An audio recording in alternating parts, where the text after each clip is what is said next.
with number 500. A master of the moment. Ortiz, how many times can you go to the well? Swinging a high deep drive into right field. That one's stalled to the right. It's gone. It's into the bullpen. This game is tied. David Ortiz. David Ortiz. David Ortiz. One of the great weekends of the summer. Cooperstown, New York, and the Hall of Fame induction ceremony is just 2 days away, with David Ortiz set to be inducted, and we will have coverage up to all the way through after the ceremony, honoring Big Papi. And here at Fenway tonight, the Red Sox come out of the All-Star break by squaring off with the Toronto Blue Jays to kick off a 3-game series.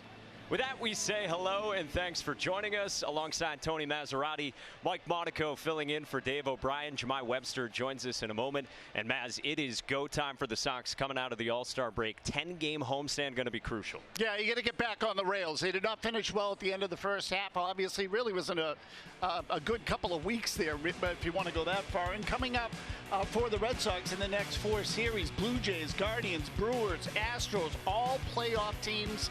Obviously, the Red Sox have not played well in the division. More than half their schedule in the second half will be against the American League East. And with the trading deadline coming up, incumbent upon the players, give the front office a reason to invest in you come August 2nd. Alex Cora said it today. We have a chance in front of us starting with this weekend to finally win a series in the division with the Blue Jays here in town. It starts tonight for the Sox with a premier pitching matchup on the way. Nate Eovaldi gets the ball at his second start since returning from the injured list. He goes for the Red Sox against the Blue Jays, who sends stud Kevin Gausman to the mound in the series opener.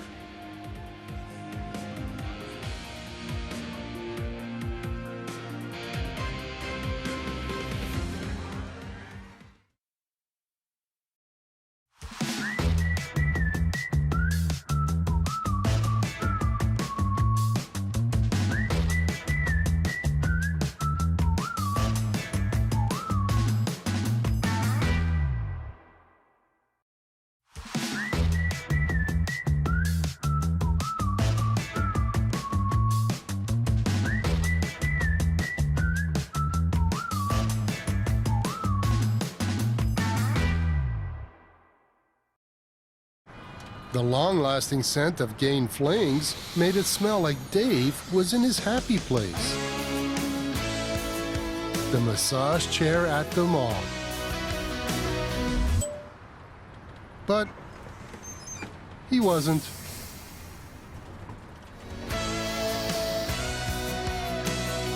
Gain Flings with Oxy Boost and Febreze. Bye-bye, tough odors. Try Gain Odor Defense.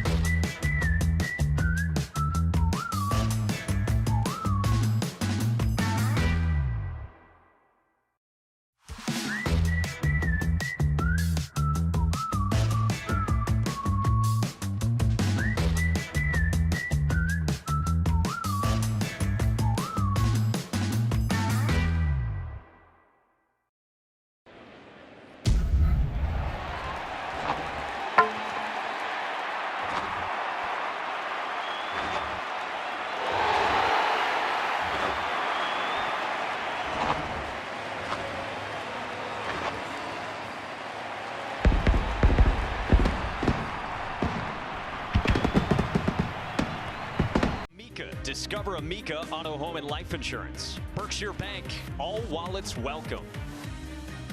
WB Mason, who but WB Mason, delivering since 1898. William Ravis Real Estate, the official realtor of the Boston Red Sox. And by buyatoyota.com. For offers not seen on TV, visit buyatoyota.com. The Red Sox ready for baseball here at Fenway this weekend, while out in Cooperstown, David Ortiz will be inducted into the Hall of Fame on Sunday. And let's go there right now. Tom Caron is with Pete Abraham. Mike, it's been 3 years since the Baseball Hall of Fame has had its full induction ceremonies.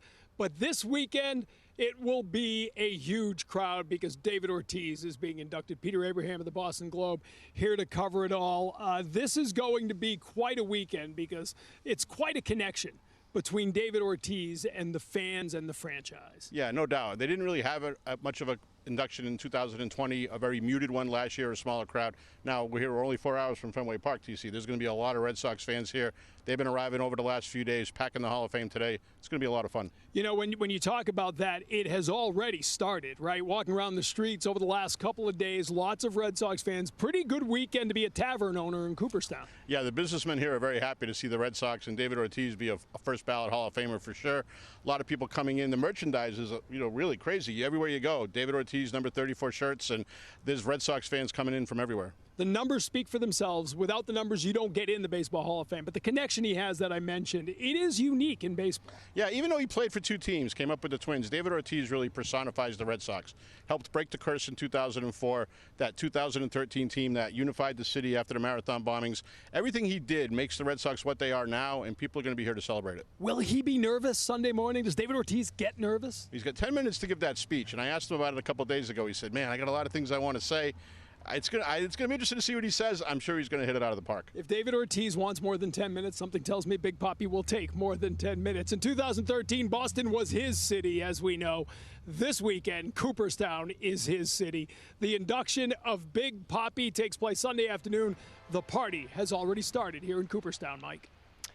Yeah, his and our city with a famous and unforgettable word mixed in. Gentlemen, thank you. Looking forward to your coverage all weekend. And again, here at Fenway tonight, the Sox take aim at one of the best pitchers in baseball. Toronto sending Kevin Gausman to the mound in the opener. Coming up right after this.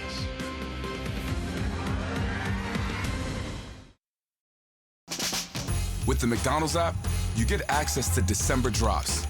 Every week you'll unlock delicious deals on your favorites and a chance to win exclusive prizes. Plus, you could win free McD's for a year. So get on the McDonald's app today.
Dash that delicious and nutritious. Dash that savory and sweet. Get $0 delivery fees on your first order. DoorDash. Dash that. DoorDash. Dash that delicious and nutritious. Dash that savory and sweet. Park on this Friday night coming out of the All-Star break, and the Red Sox ready to go to work, sitting at 48 and 45, 2 games behind the Blue Jays, who are here on the road. Let's get you the Jays lineup as penciled in by interim manager John Schneider. Raimel Tapia leads off in center, followed by the All-Star Vladimir Guerrero Jr. at first, Alejandro Kirk an All-Star as well. Bo Bichette, the cleanup man, at short. Teoscar Hernandez is in right. Lourdes Gurriel Jr. in left. Matt Chapman, slick fielding as ever at third. Santiago Espinal was an all-star as well. He's at second. And Danny Jansen does the catching. Against the Red Sox starting pitcher, presented by Audi. Visit your New England Audi dealer and experience the fully electric Audi e-tron today. Second start back for Nate Eovaldi. Red Sox defense presented by the Oakers Company, celebrating over 100 years of service and support, and proud home of TouchView Interactive in the infield. Devers, Bogarts, Downs. Christian Vasquez is your first baseman tonight. In the outfield, left to right, Alex Verdugo, Jarren Duran in center field, Jackie Bradley Jr. in right field, Kevin Plawecki behind the plate, Nathan Eovaldi on the mound. The umpires are brought to you by buyatoyota.com, Toyota's website for deals. The crew chief, Bill Miller, calling the balls and strikes. Where available, this telecast can be heard in Spanish by selecting the SAP button on your television remote. SAP is brought to you by Toyota Certified Used Vehicles. Visit toyotacertified.com to see factory-backed used Toyotas now. And the weather forecast, it is steamy. It is presented by Window World, the official replacement window of the Boston Red Sox. Maz, it can be summarized as polo weather for us. Oh, it's going to be hot all weekend. Mid to high 90s the next couple of days, I think. AC is pumping. We've got the windows open, and off we go as Eovaldi deals ball one to Raimel Tapia. So the Jays 2 games ahead of the Sox. Toronto right now holding on to that third wild card spot in the American League. And as you detailed, Maz, off the top, pivotal stretch. You got those 4 series that you broke down and 10 games to start here at home for the Sox. Well, right, and you got to just get back on the rails. Like, I sort of look at it like being on the 10th tee. You've made the turn. The front 9 didn't go so well, at least at the end. Now hit one down the middle here. Get back on the rails. And hang on to your bats. Tapia sends one soaring first base side and wrestled as a souvenir.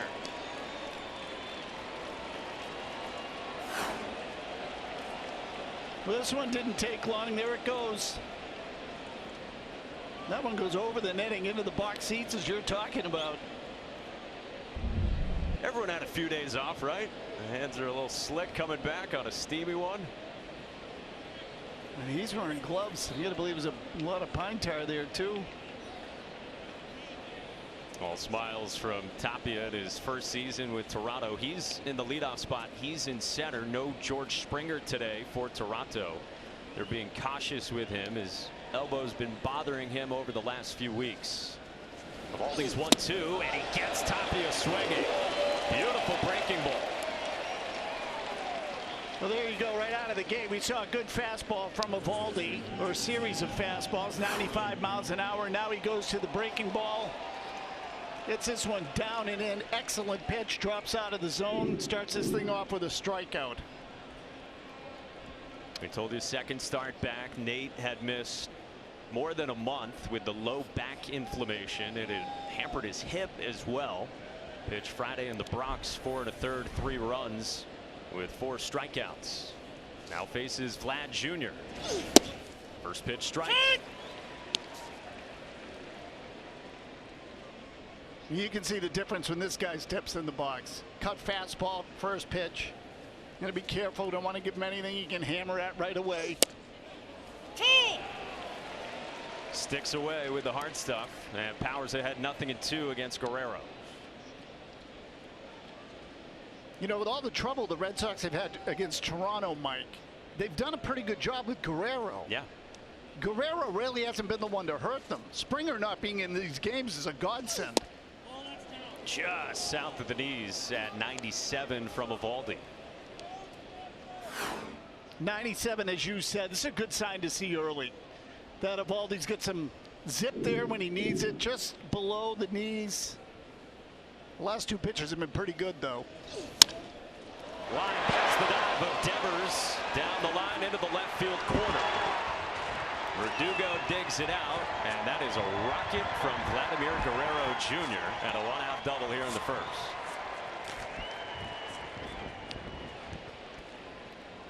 I mean, with a guy like this, it really is just a matter of time. Eovaldi goes to the split here. This one hangs up in the zone. Inner part of the plate. Vladimir Guerrero Jr. is going to feast on that. First splitter of the game. Something to keep an eye on. That one hung up there. Baldy's going to throw the kitchen sink at you out there. He's got that full arsenal as always. That came off Vlad Jr.'s bat at 103. And now Alejandro Kirk stares at strike one. You can argue that Kirk has been the best catcher in all of baseball this year. And 23-year-old's an all-star this season. You'd never know it by looking at him, would you? Bouncing ball up the middle. Diving stab by Bogaerts. And his throw pulls Vasquez off the bag. So Kirk reaches, and the Blue Jays have him at the corners.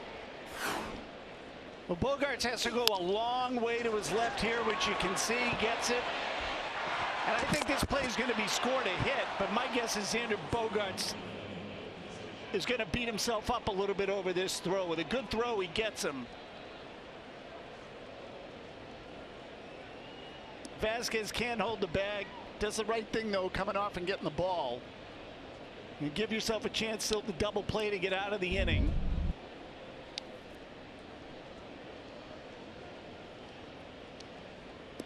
Unable to throw out Kirk, who, as you said, 5'8", 245 pounds. Some kind of talent. First pitch swinging, Bo Bichette. Eovaldi flips, and no throw to the plate. Guerrero scampers in, and Toronto strikes first here in the first.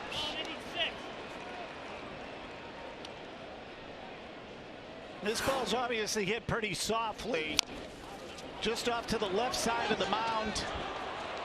I'm not sure Eovaldi would have had a chance to get two there if he had gone to second instead of first. Take the out. The Blue Jays get themselves a 1-0 lead here right out of the chute. And Nate just looked up at the video board, maybe in the direction searching for a replay, wondering timing as well, maybe if he had a chance to go for Guerrero. Bichette didn't look like he was exactly busting it down the line, but my guess is he probably had a pretty good idea at that point that Eovaldi was going to first. So 2 down, a run in, and strike one to the number 5 hitter for the Blue Jays, the right fielder Teoscar Hernandez. He was an all-star last year when he hit 32 home runs, drove in more than 115. He's had a ton of hard contact this year, and he's quickly behind 0-2. It's a well-located slider there by Eovaldi. Keep that ball down and away. This is a good look at Kirk. Boy, the first time you see him, he's hard to take seriously. I say that with all the love in my heart. But he just does not look like an athlete, and he has killed the Red Sox this year. He and Springer both. He's having a fabulous season. 0-2 to Hernandez, just up and out with a rising fastball at 94.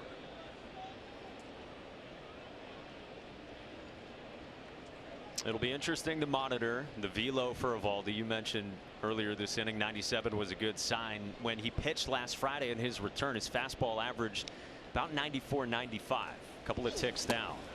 He gets Hernandez swinging, goes back to the curve, strikes out 2, but the Blue Jays get 1.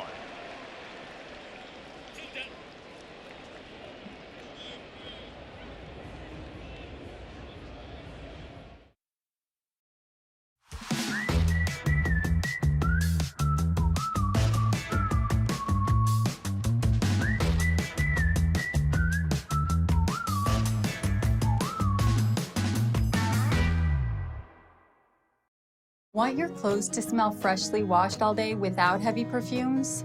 Try Downy Light In-Wash Freshness Boosters. It has long-lasting light scent, no heavy perfumes, and no dyes. Finally, a light scent that lasts all day. Downy Light.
buyatoyota.com, Toyota's official website for deals. Jaron Duran leads off in center. Rob Refsnyder, a late addition for JD Martinez.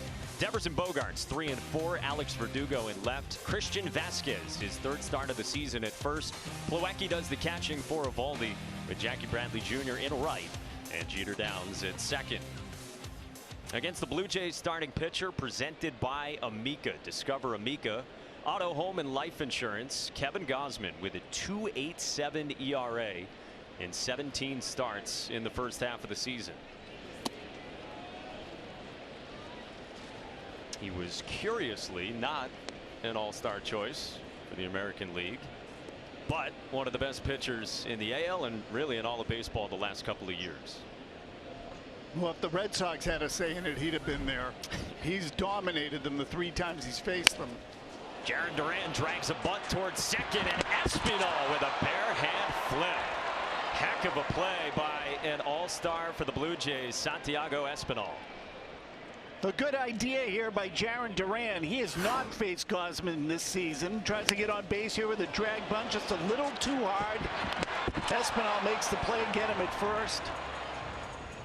I mean, this bunt's just too hard. This one, it's a little softer, and he gets it by the pitcher. Good play by Guerrero there too to get his glove on it. And Duran made that a pretty close play despite bunting it that hard. You get an idea of his speed there, because most guys didn't even get close on something like that. And for his struggles going into the All-Star break, maybe just trying to activate something for himself and get something started here out of the gates. Yeah, particularly against Gausman. Again, they've just done so little against him this season. They're 15 for 74 in 3 games. Jeez. Now Rob Refsnyder tugs one foul off himself. 13 of the 15 hits are singles. It's not like he's walking anybody. 2 walks, 27 strikeouts against the Red Sox. You see the totals there. They just really have not come close to scoring against him the large majority of the time. Alex Cora felt like they did a better job the 3rd time they saw him in driving up the pitch count a little bit. Definitely. Remember the first time that he faced the Sox was here in April, and he pitched into the 9th inning in that game. Yeah, the last time is the game that he had 2 walks in that game, so they did get deeper into counts. The first 2 starts, he didn't walk a guy in either one. Refsnyder certainly a guy that can see some pitches in the box. 2 balls and 2 strikes on, as we said, a late addition. Jemi's going to have more on that in a moment, but in there for JD Martinez, a lineup that still doesn't have Trevor Story, few days away from being eligible to get activated off the injured list. You know, and you hoped coming out of the break that the Red Sox would be much closer to health. Good take on the splitter.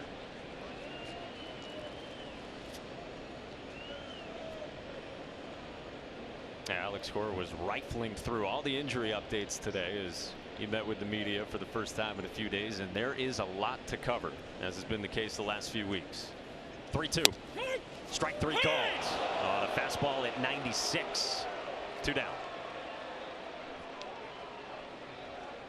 Well, Refsnyder obviously thought this pitch was out of the zone. We'll get a better look at it here. It looks like he just catches the upper left quadrant there of the strike zone. Pretty good at bat. Tough one to take. It's going to be largely fastball split with Gausman. You'll see some sliders, but 85% of the time it's going to be fastball split. And boy, has that been some kind of recipe for him the last few years in particular, and a very good career. 2 outs for the right-hander, and now Rafael Devers takes a fastball for strike 1, with Devers fresh off being an all-star starter for a 2nd straight year. Played a couple of innings at Dodger Stadium and worked a walk against Clayton Kershaw. See the pitch mix for Gausman. That splitter is filthy. Well, Devers fooled there. You can see he just waves at this thing, completely fooled. And it drops down and away, almost by him by the time he swung. Jay's going with 4 outfielders here. Devers has seen plenty of that. The Jays are not shy about doing it. I guess they call it their 3-4, which feels like a football defense we would know around here through the years. I got to believe Guerrero's the nose guard in that one then, right? Get a look at interim manager John Schneider. 6th game after taking over for the fired Charlie Montoyo, who got fired with the Blue Jays in playoff positioning. Currently 7 games above 500. 4-1 with Schneider at the helm. And fired after a win. But they had decided they were within that 24-hour period they were going to make a move. 2-2. Devers drills it in the air, left field, back to the wall, and off the wall. Devers motors to second, and Gurriel's thrown his net together. More of the same from Raffy out of the All-Star break. Well, as we said just a second ago, Mike, 4 outfielders for the Blue Jays. They could have had 6 of them out there on this one. It wouldn't have mattered. Devers gets it off the wall. See here, fastball away. Just in that top right part of the strike zone. Gets the bat on it, hits it off the wall just at the top of the scoreboard. Chugs in a second base with a double. So that's an occasion where they have 3 infielders. The whole left side's open. But with 2 outs and nobody on, you don't want Devers bunting there. Swing away, gets himself into scoring position. And he's out there for Xander Bogaerts. Takes strike 1. Xander's batting stat presented by Plymouth Rock Auto and Home Insurance for Boston sports fans. Xander now a 4-time All-Star. Swinging it well his last 9 games. He's 13 for his last 32.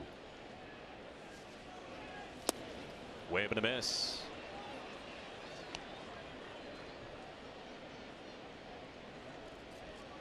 See, he's got the good numbers lifetime against Gausman and hasn't struck out very much against a guy who has piled up a ton of Ks in his career.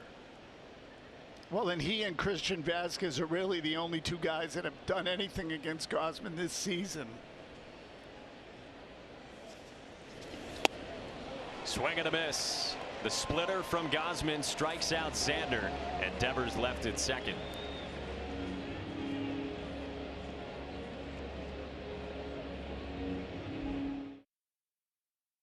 DoorDash. Dash that delicious and nutritious. Dash that savory and sweet. Get $0 delivery fees on your first order. DoorDash. Dash that. Want your clothes to smell freshly washed all day without heavy perfumes? Try Downy Light in Wash Freshness Boosters. It has long-lasting light scent, no heavy perfumes, and no dyes. Finally, a light scent that lasts all day. Downy Light.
Coach Mark Budzinski, and we would like to send our love and thoughts And prayers continuing to his family, who tragically lost one of theirs a few weeks ago. His daughter Julia died in a boating accident earlier this month, and Mark Budzinski returns today to the Blue Jays team, and we're thinking of him and his family in unspeakable tragedy. It's really every parent's worst nightmare. He got emotional speaking with reporters today before the game, and he wanted to thank Canadians, Blue Jays fans, for all of their support during, again, just an unimaginably tough time for himself and his family. It's just hard to, it's one of those things where it's hard to think of anything much worse if you're a parent. He's got company over there at first after Lourdes Gurriel Jr. singles off Nate Eovaldi to start the second, with the Sox trailing 1-0 here out of the gates in the unofficial second half of the season.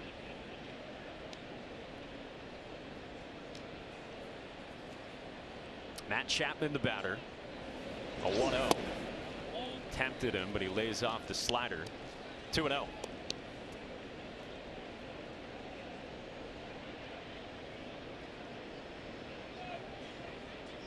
Eovaldi's had a couple of starts against this opponent, similar to Gausman. Faced the Blue Jays twice in April in back-to-back outings.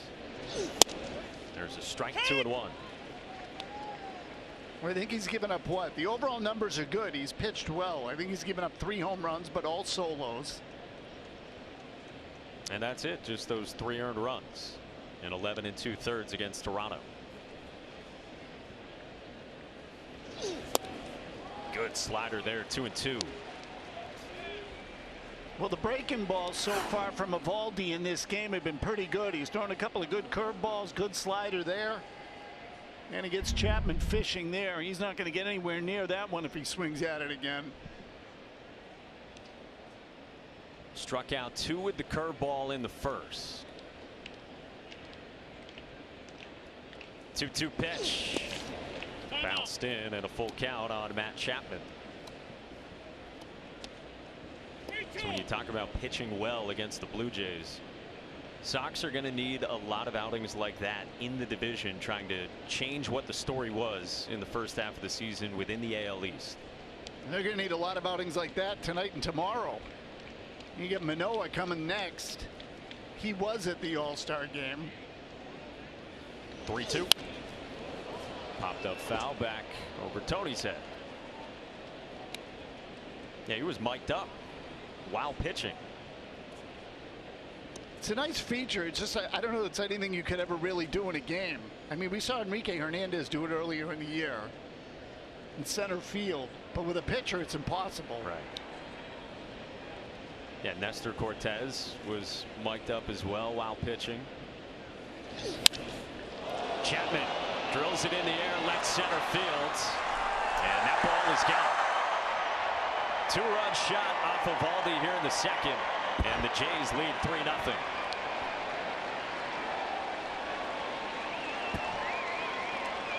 Well, so far here, things for the Red Sox going at the start of the second half, just like they were at the end of the first half. Jays all over them here in the early part of this game.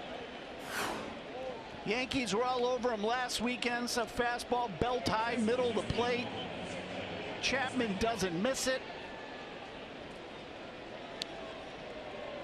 Eovaldi's got 3 outs here. He's given up 3 runs. And I don't need to tell you, the Red Sox are facing a guy that they scored 1 run against all year.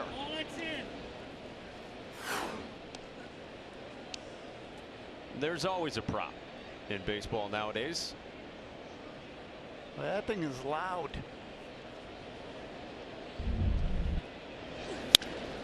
Bouncing ball foul from Santiago Espinal out of the 8th spot for Toronto. It was 94 miles an hour on the 4-seam fastball from Eovaldi. Again, that's a few ticks down from where he is sat with that pitch this season. And in a bad spot, right? Belt high, middle of the plate. Gets Espinal to pop this one up to Xander. for the first out here in the second.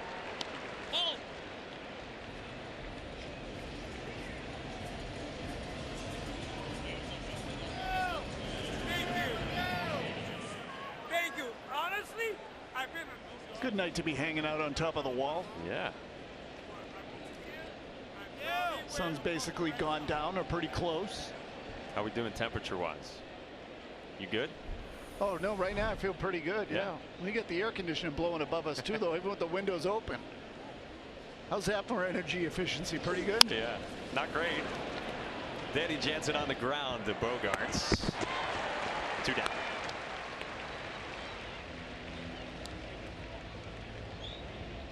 If you're Evaldi here, you really got to try to buckle down here and keep this thing where it is. For lots of reasons. Gausman has just been so good against the Red Sox this year that, frankly, they look lost against him at the plate half the time. You just got to try to hang in there, run up the pitch count with the way Gausman has pitched against them, and see if you can scrap out a couple of runs and take it into the middle and late innings. Try to, if you can, chip into that bullpen earlier than the first 3 times you saw Kevin Gausman this year. Well, 2 down here, no one on for Raimel Tapia. Struck out swinging on a curveball his first time to start the evening. Evaldi's 0-1, and he's ahead 0-2.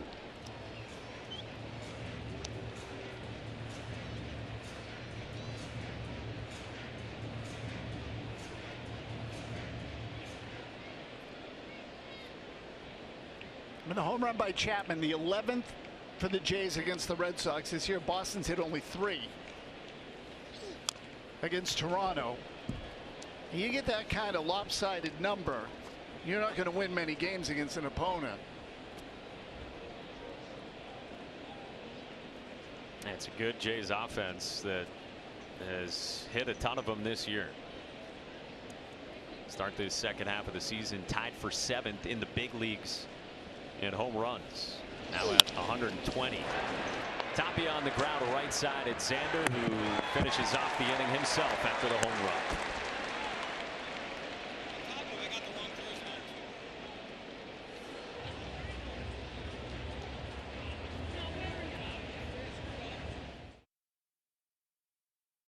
Want your clothes to smell freshly washed all day without heavy perfumes? Try Downy Light In Wash Freshness Boosters. It has long-lasting light scent, no heavy perfumes, and no dyes. Finally, a light scent that lasts all day. Downy Light.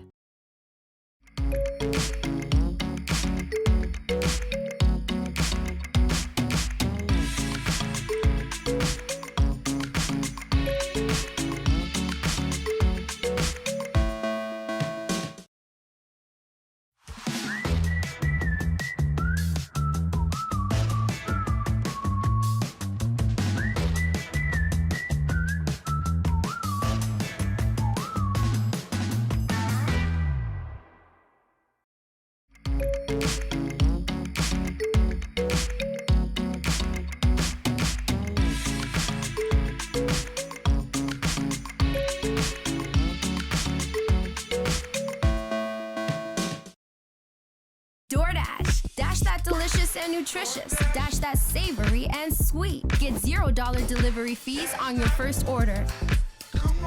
DoorDash. Dash that.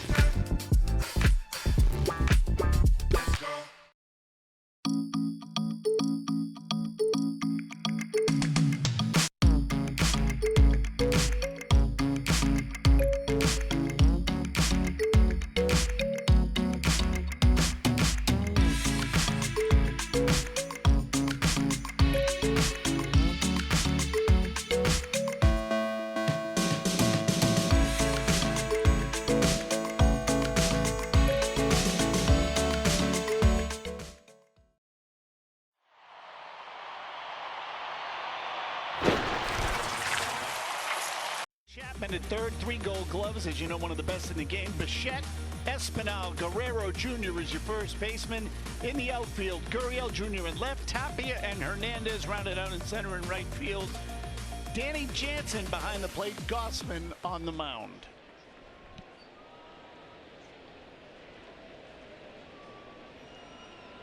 So a 3-run deficit for the Sox as we begin the bottom of the second, and Alex Verdugo out of the 5 spot takes strike 1. Number's been climbing up for Verdugo since the beginning of June. These last 40 games, it's a 300 average in that time and an OPS at 765. He's talked about when he would look up at the scoreboard and he would see a 230 up there and how frustrating that was. I mean, he's a better player than that. And his Red Sox career got off to a good start. That splitter again. Boy, that is one of the, his split fastball has to be one of the best pitches in the game. It is devastating. It really is. I don't know if they still do that tool survey where they survey the players around the league. His would no doubt get rave reviews. That one takes a right turn foul.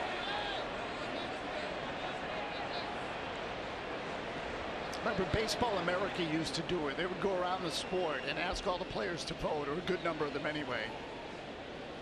And, you know, best fastball, best slider, best split, etc. This thing's in the conversation. He throws it so much too. Like, it's not just, oh, I'm going to deploy it 20% of the time. 36% usage we showed you for Kevin Gausman on his split-fingered fastball. And his four-seamer, I think, is close to 50%. Yeah. So you're seeing hard stuff, you know, 85–90% of the time. 1-2 to Verdugo. Rolls it right side at Espinal. One away. Let's go down to Juillet.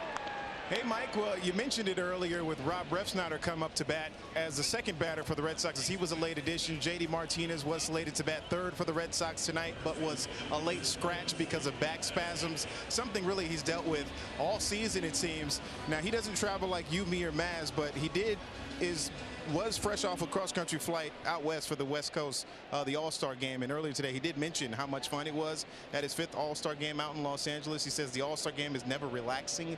It demands a lot. But his highlight, meeting Denzel Washington. He said that was pretty cool. And I think so, too, because Denzel's my favorite actor, too.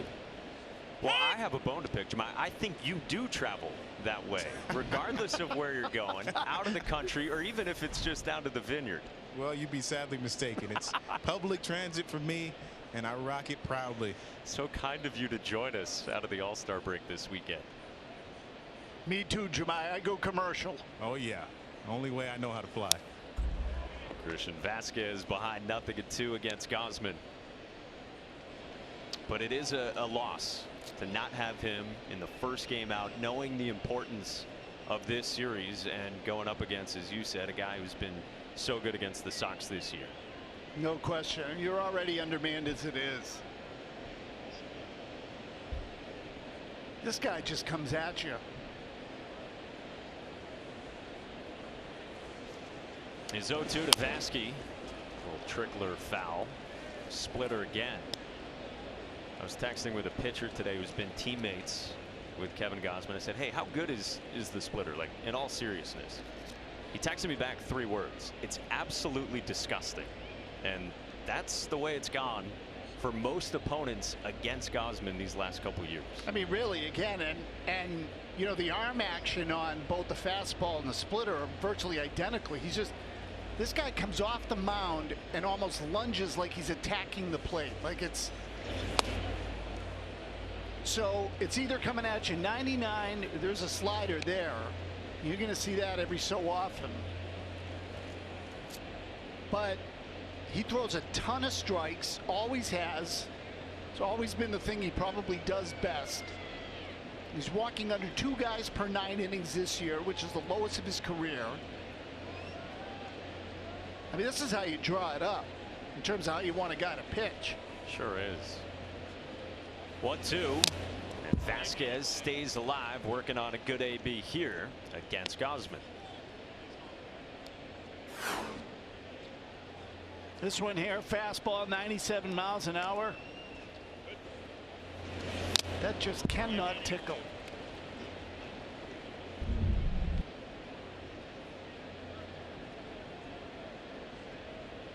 Vasquez knows what that feels like. Yeah. Out of harm's way. He's at first base, as we said tonight. 1-2 again. And Vasquez lays off the splitter, 2-2. You know, and the fact that Vasquez, the first came out of the break, is starting at first base tells you something too. I mean, obviously Dahlbeck and Cordero just haven't gotten it done. Vasquez has hit Gausman, so Cora's looking to find offense. Alex Cora got asked about that pregame today. This is tough foul just over the netting by Vasquez.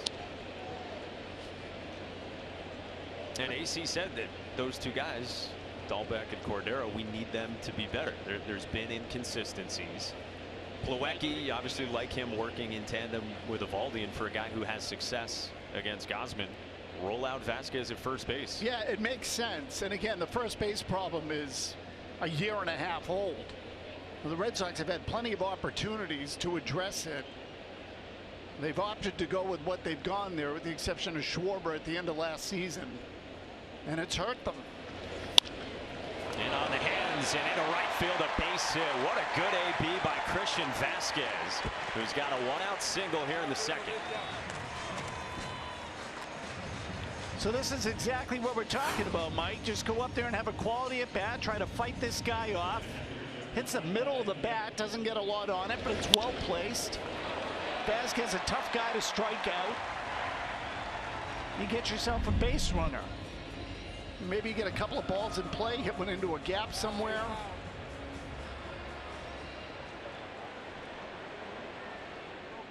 On the 8th pitch of the at-bat, Vasquez singles in front of Kevin Plawecki.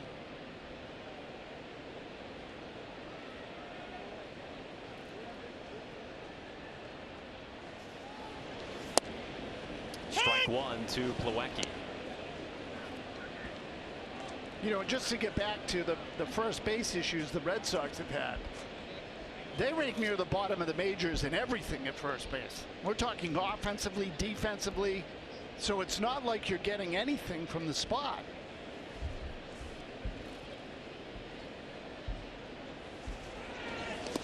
Good block by Jansen.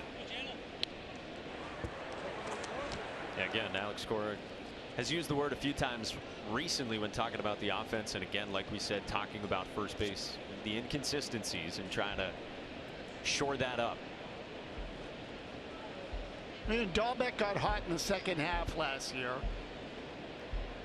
so I think the Red Sox clearly hoped that some of that was going to carry over. It didn't. Good block again by Jansen, 2-1. So if you go back to the second half of last year, when Schwarber was here, he was getting time at first base. And Schwarber's not a first baseman either, but at least he gave you the bat. And then on top of that, Hunter Renfroe was having a good year offensively in right field, at least statistically, certainly. You lost both of those spots.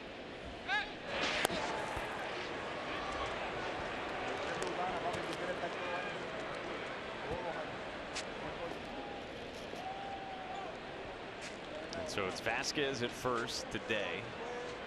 He had the one stolen base this year. It's his 10th career start at first base. Gausman's 2-1 to Plawecki. He's fouled off right side, 2-2.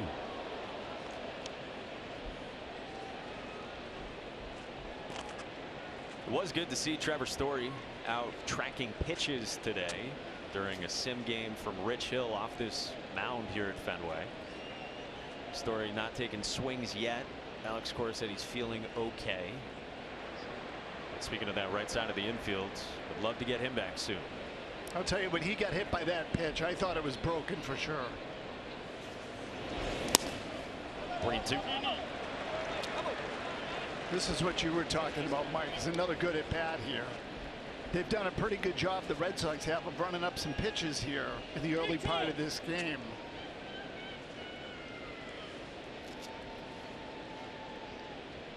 Yeah, that's the key against him, right? A guy who gets as much chase, swinging at pitches out of the zone as anyone in baseball. You just got to see the splitter, as hard as it is, and lay off of that when it's low. Easier said than done. Payoff pitch. Plawecki shoots it into right field, a base hit. Back-to-back singles with 2 strikes from the Sox, and 2 aboard with 1 out here in the second. Well, this is exactly what you like to see if you're Alex Cora, the bottom of the lineup, grinding out some at-bats. Get in a position here where they can fight off pitches and get singles, put some men on base. Not terribly dissimilar to the ball that Vasquez hit. More air under it, certainly, and Plawecki got a better part of the bat on the ball, but same area. Same count.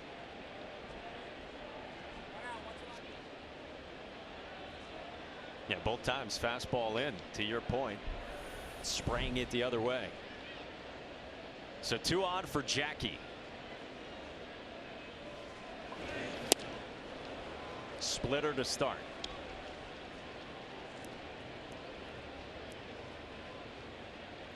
Boy, that is brutal if you're a hitter, isn't it? You go up there thinking 2 men on.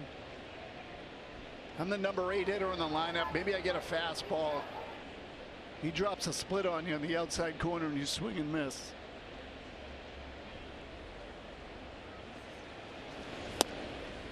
I can hear X saying there's not many fastball counts left in this game. That was something when we were in a 3-man with Ack earlier this year, you guys talked about a lot. Well, and especially when you get down at the bottom of the order, you would think that in those spots a pitcher would say, okay, I can just rely on the fastball here and get away with it, but they just give you almost nothing to hit anymore. 1-1 to Jackie. Good take on the splitter. 2-1.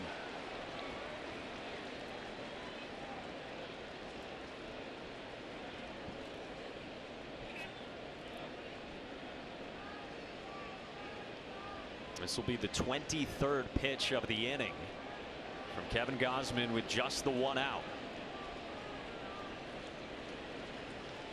2-1. Jackie fouls it back. 2-2. And you get the fastball there. 98 that time from Gausman. Mr. Kevin. He's dealing with Vasquez at second, Plawecki at first.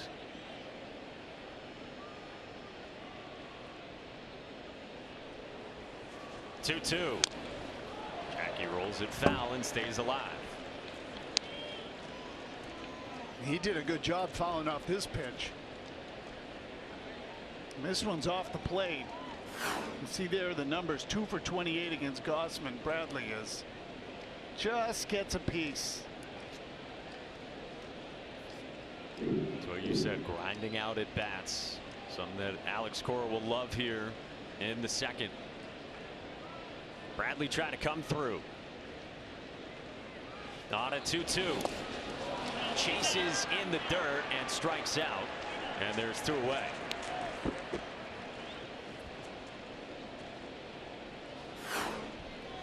Here we go, another splitter.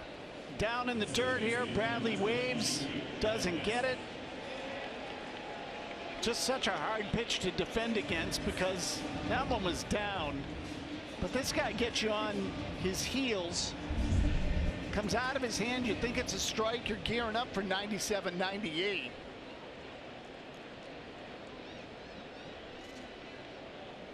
Showed you the numbers there a second ago. Bradley now 2 for 29 in his career against Gausman. 0 for 9, 5 strikeouts this season. And so he's out number 2 in front of Jeter Downs with 2 aboard here in the second. Slider to start for Downs, playing in his 10th game here at the big league level. How about the Sunday he had in the Bronx headed into the All-Star break? First big league home run, hits it off Garrett Cole, and then doubles off Cole as well. And That's post home run, he got the silent treatment. Yeah, well, that's one to remember too. You know, Garrett Cole.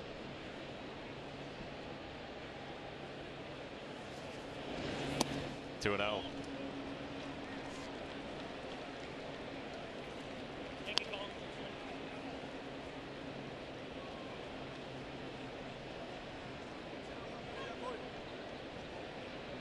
He has had some fun moments against the Yankees already.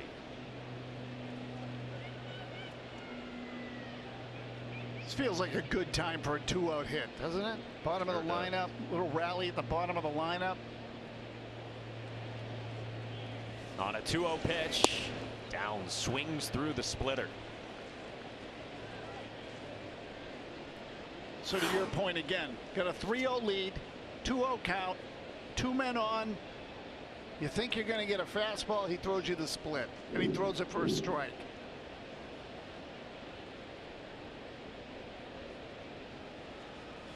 Two 1, 2 and 2. And again.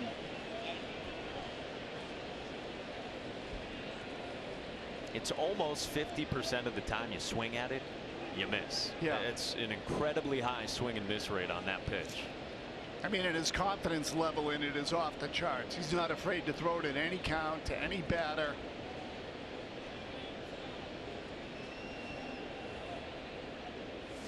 Two and down, strikes out. Sox lead 2 in the second.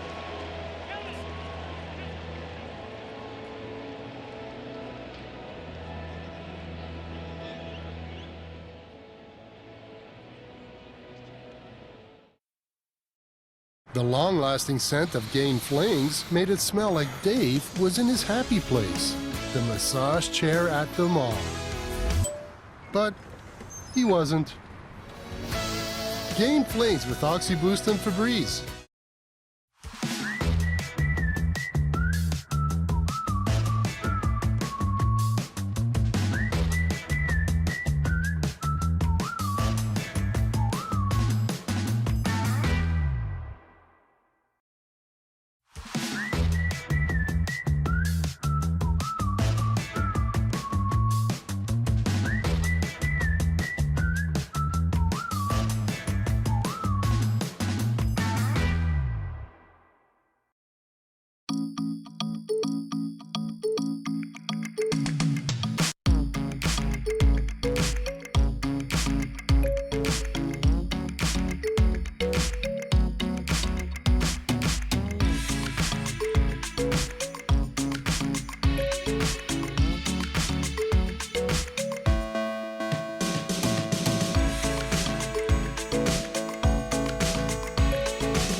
Billy Starr, the founder and executive director from the PAMMAS Challenge, kind enough to join us. Billy, thank you for stopping by. Mike, great to be here. Thank you. You're old hat at this, and as we talk about the PAMMAS Challenge, we're getting close, right? We're 2 weeks away, the first full weekend of August, and people will be on bikes all over the state on 16 different routes, biking anywhere from 25 to 190 miles, and more importantly, raising big money for Dana-Farber and the Jimmy Fund. How many years is it now? We're around, what, 40? 43. Wow. But who's counting? But, you know. Yeah. And a whole lot of money through the years, going back to what, 1980 then? So in 1980 we raised 10,200, and last year we raised 64 million. So this is the biggest fundraising event in the world, and we've raised 831 million. And count down the days to 2024 when we hit $1 billion, and that'll be a celebration. Yeah, will it ever? I was just going to ask you, you must be geared up for $1 billion. That's a big number. Now we're talking real money, right? And you said the first year that you did it was you raised $10,000? $200, yes. That's incredible. 36 riders, 220. We rode from Springfield in year 1. Everybody got lost. We ran out of food. We did everything wrong, and everyone thought it was the greatest thing they ever did. And I said, maybe there's something here. Maybe I should work on this a little more studiously. Get some more food, too. Yep. Ball with 2 strikes on Vladimir Guerrero Jr., who leads off for the Blue Jays here in the 3rd inning against Nate Eovaldi. And the Sox down 3-0 here in this series opener. Anything in particular about this year's ride that you're looking forward to that's maybe different or just more exciting for you than previous years? That's the right question. Well, you know. Bouncing ball up the middle. Bogarts ranges left and throws out Vlad one away. We know obviously we're touting it as back in the saddle. That a fully engaged event. Last year we actually did the ride, but we couldn't lodge people. We couldn't put them in a tent or any of the things that make this community so overwhelmingly personal. But yes, we stayed on mission and we raised $64 million, which in and of itself was a record. $114 million in the 2-year pandemic to date. But now we're back with riders, volunteers, sleeping, partying, riding, hugging, kissing. Alejandro Kirk singles into right field, 1-out base knock here in the 3rd. People out there watching, listening right now, Billy, how can they contribute even if they're maybe not going to ride? Right. Well, registration closed. Lucky them. But they can still donate to anyone or me. I will be riding for the 43rd year. And you can just go to the PMC.org website, donate, and we promise that for the 16th consecutive year, we will donate 100% of every rider raised revenue on anybody you back. Your money will go straight through to Dana-Farber, and we can't do better than that. Bo Bichette, first pitch swinging as well, skies it to left, and at the wall, it's off the wall. Kirk had the hold up. He speeds to 3rd on a wall scraping double from Bo Bichette, and the Jays have him at 2nd and 3rd.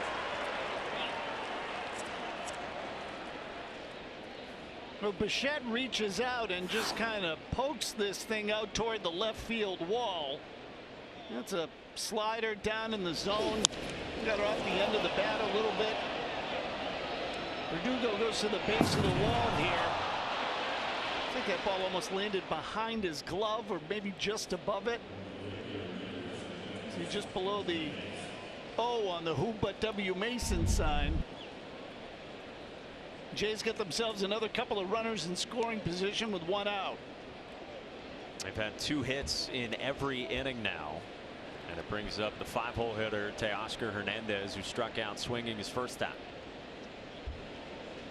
And pretty neat, Billy, the pregame ceremony, as is always the case here at Fenway, but you just look out there and it's a beautiful sight. Yeah, we appreciate it. The Red Sox and Red Sox Foundation have been a fabulous sponsor. And we used to say it's surreal for us when Joe Castiglione would announce it's a line drive off the PMC logo, and we knew we had arrived. So that's very nice. This was the scene earlier today, just before we got started here at Fenway. These are all cancer survivors coming out on the field. It's pretty emotional. Who wouldn't want to ride a bike 200 miles in the rain or heat if they've undergone cancer treatment? These folks do. Yeah. Well, it's amazing the progress that's been made in cancer treatment over the years too, right? Yes, it's true. Extraordinary. It is, and it's a long journey, a multi-generational commitment. It's going to take a ton of money, but we move the needle, and those of us who aren't doctors, we got a role to play as well. And as you said, you've been riding yourself for all these years. Yeah, it's funny. I thought, who wouldn't want to ride 200 miles on a bike? The older I'm getting, so who thought of this? I mean, it's ridiculous. Do we know who came up with that? Yeah. So I was just going to ask you, I presume you do the longest route? I've been saying this a long time. I never asked anyone to do what I wasn't willing to do myself, and I'm still playing that card. I used to joke I didn't have to work on the weekend because I was on my bike, but there are roles I play, and but it's a beautiful thing the way, you know, most people walk up to me and say, I wish my business ran like this. The synergy between the riders and the volunteers, the coordination of logistics, it's all this wonderful metaphor of turning the crank of progress, turn the crank on a bike, fund cancer research, and that's what we at the PMC do. Well, Billy, before we let you run, just one more time, how can folks support? They can go to the PMC website and back any rider or even a general donation, pmc.org. Please help us reach our $66 million goal and move the needle. Well, thank you so much, Billy. It's been excellent as always having you up here. Billy, thank you. Best of luck to you with the event and continued success. Best of luck to the Red Sox, maybe rallying in the middle innings. Exactly. All right. From your words to the field. This looks familiar, but it's going to get better, right? Thank you both. Thank you. Be well. 66 million, Maz. That's the goal. Thanks a lot, Billy. You too.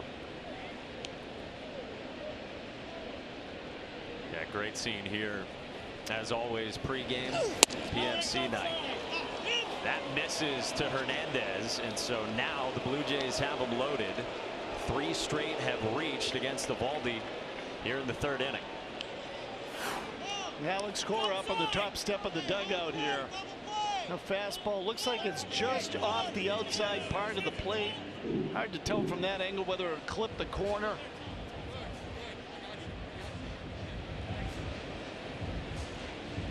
So Dave Bush comes out after the single from Kirk, the double off the wall from Bichette, and now the walk to Hernandez on a 3-2. And Eovaldi will have to sidestep some trouble here in this 3rd inning.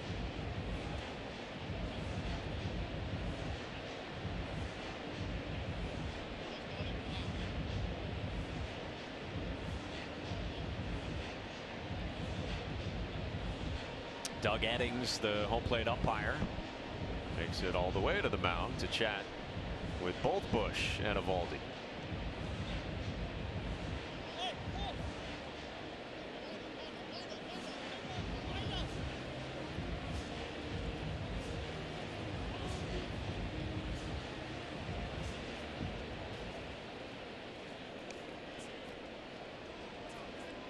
Started to wonder there if maybe there was a physical issue with Eovaldi or something. Usually the umpire gets out there, tells everybody to break it up. It breaks up and they all head their separate ways. So bases loaded. Lourdes Gurriel Jr. takes a dandy of a breaking ball for strike 1 after Gurriel singled to lead off the 2nd and scored on the Matt Chapman home run right after him. The Red Sox had the infield in during the Hernandez at bat. They're back now.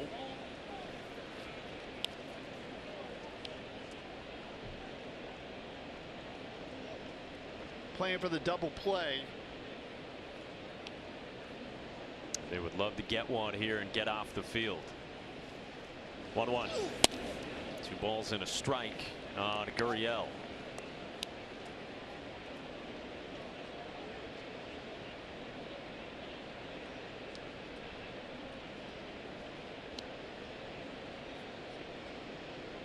Chapman on deck.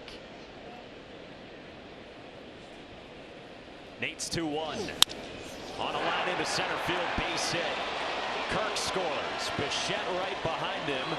It's a 2-run single from Lourdes Gurriel. And the deficit is 5 here in the 3rd.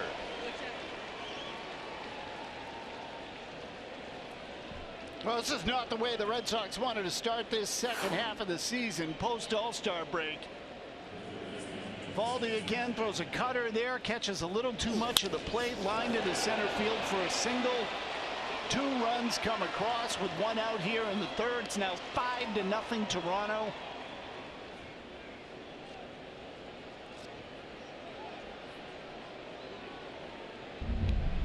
Four straight have reached. 1 away, and it brings up Chapman.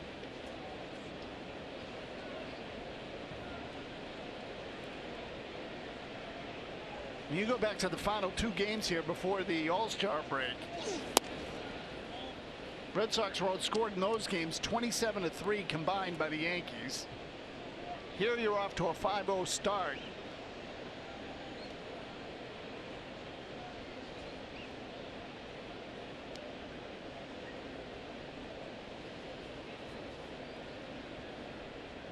Pitch.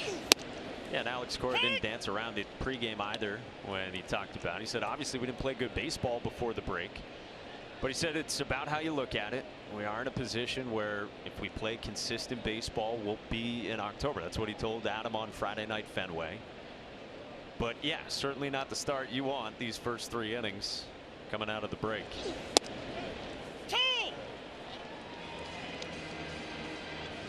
Well, you know, and even if you go back a few weeks before the break, there was a game there in Chicago against the Cubs that they won where Chicago threw the ball down the right field line. And there was a win here against Tampa where the Rays played, I thought, some really terrible defense in that game. Breaking ball strikes out Chapman. 2 down.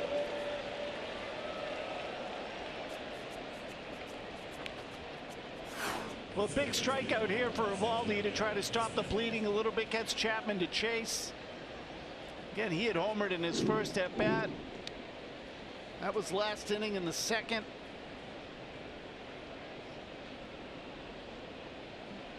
Try to avoid further damage now here with Espinal at the plate. With 2 aboard. You mentioned this, Espinal, an all-star. He replaced Jose Altuve on the American League All-Star Game roster. He had plans to just stick around Toronto with his girlfriend, and they were going to tour the city. They were going to do some shopping, and then he found out, nope, you are going to be a first-time All-Star. Did she go with him to LA? I would imagine. Not a bad trip. He said he got on the bus out there with the American League team.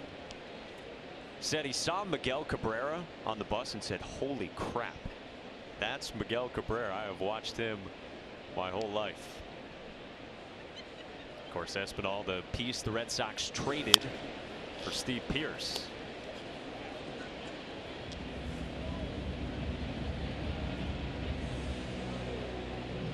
That's a hard one to regret if you're a Red Sox fan. Pearce had a big impact on that team in 2018. MVP of the World Series.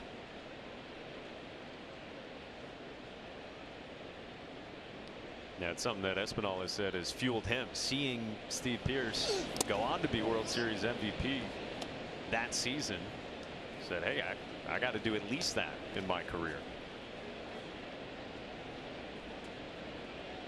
You know, a guy like him, though, is a guy that the All-Star game really means something to, right? He gets in there, and as you said, he's starstruck with the guys that have been there sometimes 8, 9, 10 times. 2-2. On the ground into right field, base hit. Hernandez to the plate. Bradley's throw on a hop. The tag didn't get him. Hernandez scores despite the best efforts from Jackie Bradley Jr.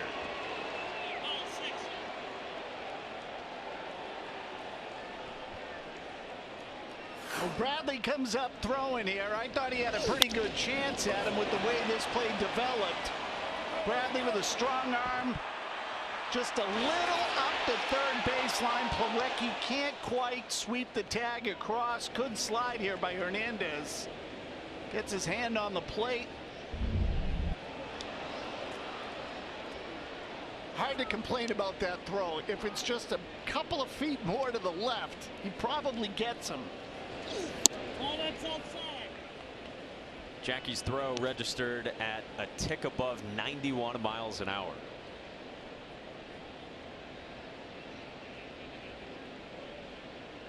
But it makes it 6-0 Toronto here in the third. 1-0 to Danny Jansen. Curls down and away, 2-0. Jansen, the 8th Blue Jay to bat this inning against Eovaldi.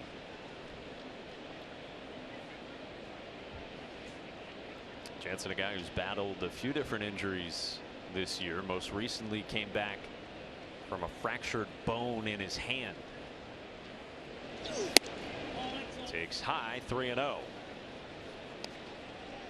Austin Davis is in the Red Sox bullpen. Eovaldi's already up to 62 pitches here. 8 hits. All 4. 4-pitch walk. And they're loaded for Toronto. And now 31 of those pitches this inning. Here comes Cora.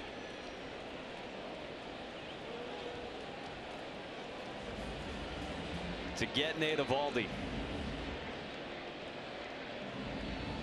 Blue Jays, a top 10 offense in baseball, and they looked the part these first 3 innings against Nate Eovaldi. He exits with the score 6-0 Blue Jays, and the bases loaded here in the 3rd.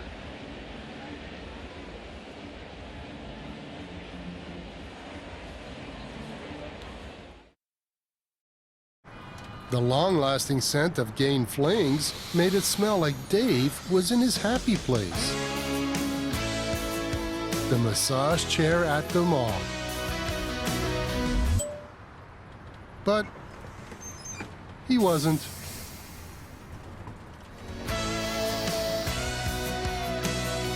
Gain Flings with Oxy Boost and Febreze. Bye-bye, tough odors. Try Gain Odor Defense.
Dunkin'. New England and Red Sox Nation runs on Dunkin'.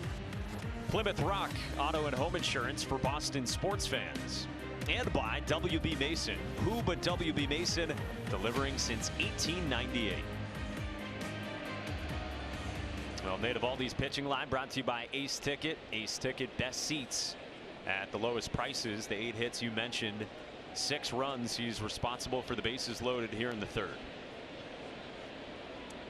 And Austin Davis takes over with a 3.44 ERA and now his 35th outing.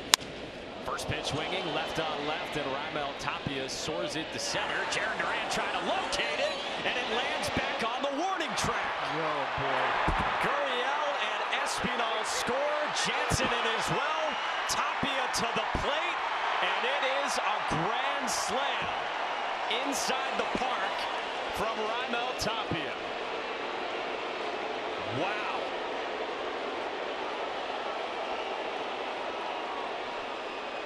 Well, if you're looking for low points of this Red Sox season, Mike, you got one right here. Seen a number of balls lost in the sky, the lights, whatever here at Fenway Park lately. Durant has no idea where this ball is. None whatsoever. This ball lands 30, 40, 50 feet behind him on the warning track.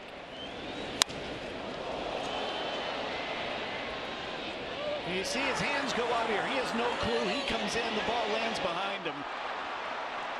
You got Jays running around the bases. Red Sox are now down 10-0 in this game.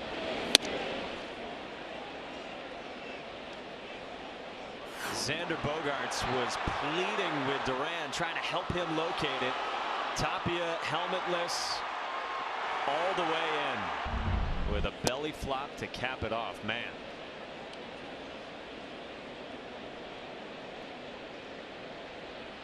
I mean, you can slice this stuff up all you want. I'm going back to the end of the first half now, but this is just embarrassing.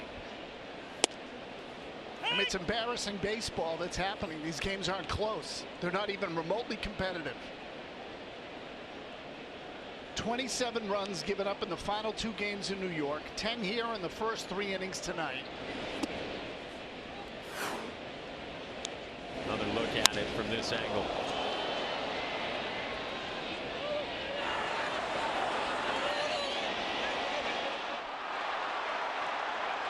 We were talking about this in the pregame. You know, Verdugo slides in, tries to get the ball back, but there's not even a play at the plate. Guerrero, who led off this inning with a ground out to short, he walks. And another base runner for the Blue Jays with 10 on the board against the Sox. But I was saying, you know, if you're the players on the roster, and Xander Bogaerts made a comment at the All-Star break about how the team needs some help, which feels like a plea to management, ownership. Go out and get us help at the deadline. We're in this thing, and they're only a couple of games out of the wild card, as we all know. But if you're going to make that plea as a team, the uniform personnel has got to be competitive. So you're in a 10-day stretch here now where you're leading up to the trade deadline. You've got to give ownership and management at the same time a reason to make a deal. This one gets past Plawecki, and Guerrero advances. This is just getting uglier by the minute. First inside the park grand slam in Major League Baseball since 2017, according to the great Sarah Langs of Major League Baseball. Alejandro Kirk on a line to right, and the inning is over. Damage done.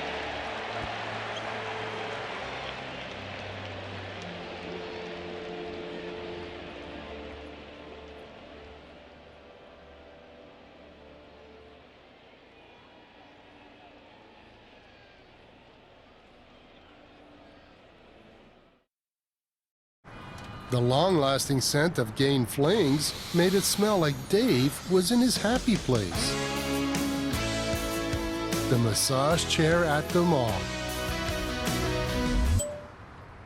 But he wasn't.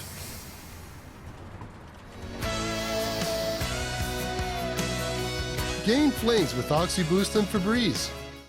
Bye-bye, tough odors. Try Gain Odor Defense.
Experience some of the most exclusive seats at Fenway with premium flex packs. You can choose from a schedule of 3 or 5 games, including Yankees and summer weekends. For more information, call 617-226-6888 or email premiumseating@redsox.com.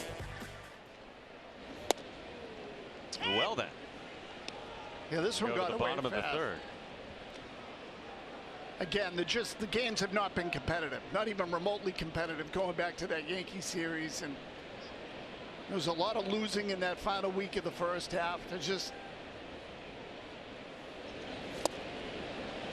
Jared Duran leads off here, second time through the Sox lineup against Kevin Gausman. All right, but we've got our best researchers all around this sport, in-house, elsewhere. There's all sorts of bureaus and agencies. We can also just dial up you to remember Inside the Park Grand Slams, because you pulled one out of nowhere like 2 seconds after we went to break. So it was a hard one to forget, Mike. Believe me, there were a lot of people sitting at home that probably said the same thing I did. In the late 80s, it was right around 1990. You tell me it's 1989, right? Junior Felix, the Blue Jays had an outfielder named Junior Felix. He was a little guy too, you know, relatively speaking, but he had power. And he could run like crazy. He hit an inside the park grand slam in this ballpark. Duran strikes out, hung on to by Jansen.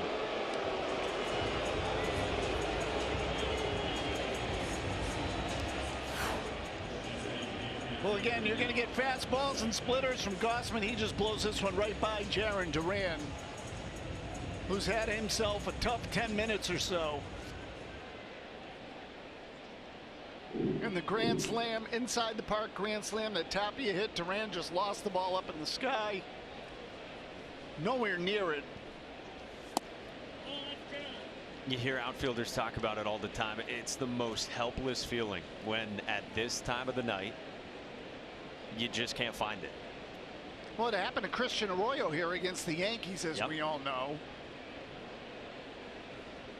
And whether the plays are, you know, I say justifiable or not, I mean, you're going to lose balls in the lights in the sky. It happens over the course of a baseball season. But there have been a flurry of them here now in the last little bit, during which the team is losing games and, frankly, getting blown off the field.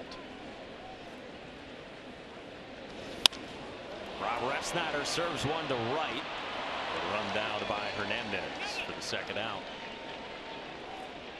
Powerful connection presented by Xfinity. Experience a powerful and secure Wi-Fi connection for all your devices. Xfinity XFi. Can your internet do that?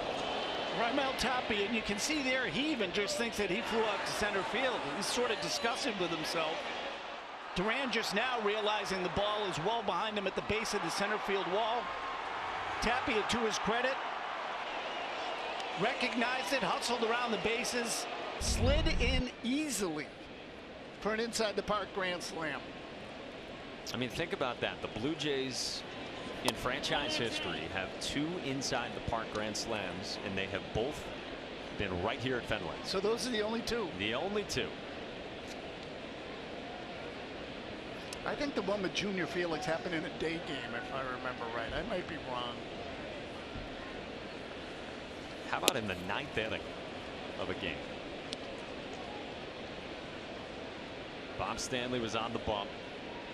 He later worked in the Blue Jays organization to tie it all together, and Felix took a 1-1 pitch. It was out of the reach of our buddy Ellis Burks. Fouled back by Devers, 1-2 against Gausman. Felix was one of those guys that when he was on, he had superstar kind of talent. Like, it was fun to watch play when he was on.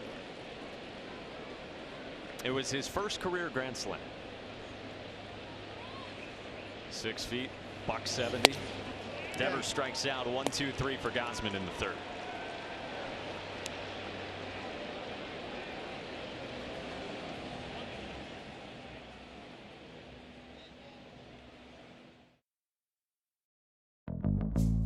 Drive safe this winter with highly rated Sumitomo Ice Edge winter tires.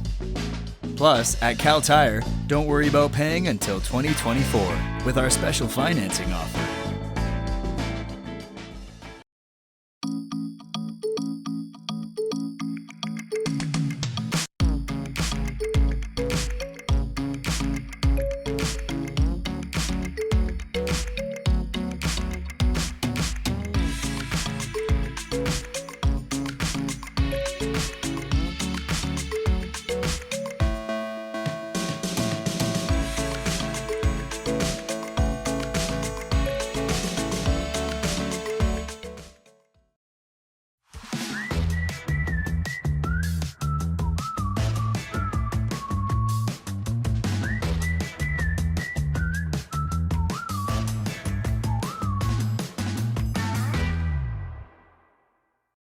DoorDash. Dash that delicious and nutritious. Dash that savory and sweet. Get $0 delivery fees on your first order. DoorDash. Dash that.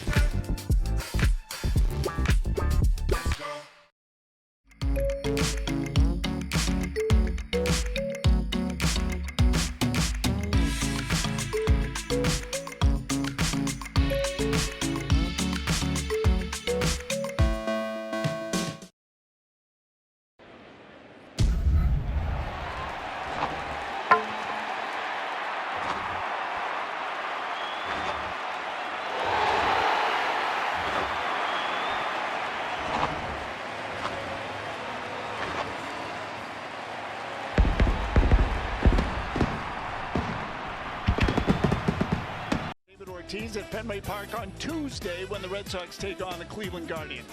Ticket holders who purchase via this special offer will receive an exclusive David Ortiz Hall of Fame t-shirt. Visit redsox.com/Ortiz Night to learn more. Fourth inning here at Fenway. Sox down 10, 4, 5, and 6 for the Blue Jays against Austin Davis. And it's 0-2 from Davis to Bo Bichette. TC is on the scene. He's talking about the taverns, as you heard right before we got started. The paparazzi will be out for TC as well in Cooperstown, inevitably. I'll hunt him down.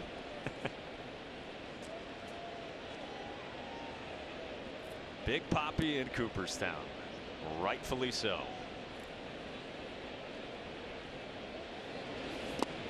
You put together some of your favorite, biggest Papi moments through the years, and there's a lot to choose from. I'll tell you, it's a challenge when you really start thinking about it. Yeah. Because the regular season ones you just have to throw out.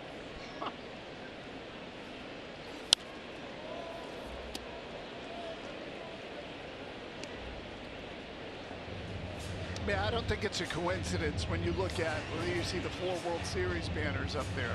3 of them came with Ortiz. And if you think about all the championships Boston has won in a 20-year period, 9 of them had teams with either Tom Brady or David Ortiz. So maybe it was all that simple. Maybe it was really just about having those 2 guys in the same place at the same time. And they were just extraordinary, both of them, and I lumped them together just because of obviously the fact that they were here. And the C word, clutch. Well, I was just that was it. That's the thing, is there were nobody really better than those 2 guys at the biggest moments. And obviously this is Ortiz's weekend. I cannot think really of another guy in the game that you would want up in a big spot in October.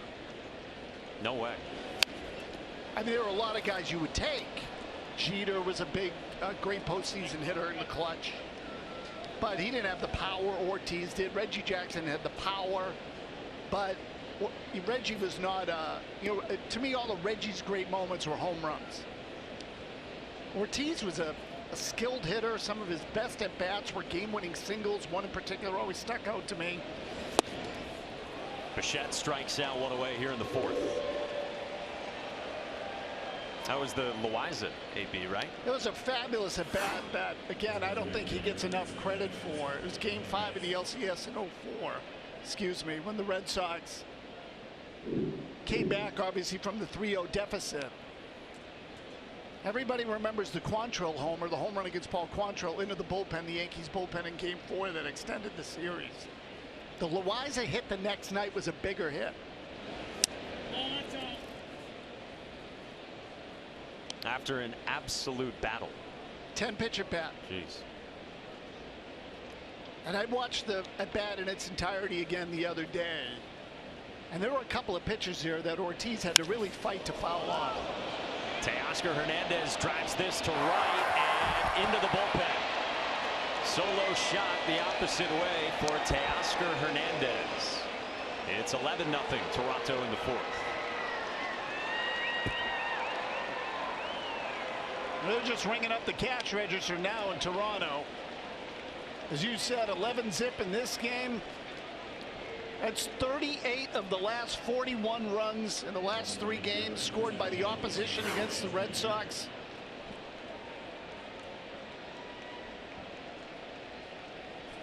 You can see Hernandez's power here, right-handed hitter.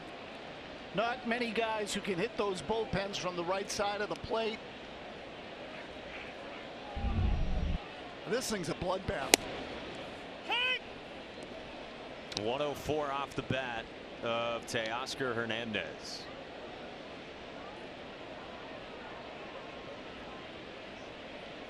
Now Lourdes Gurriel, who has singled a couple of times, including a 2-run single back in that third when the Jays put up 7. Flies it to Jackie, and there's 2 down.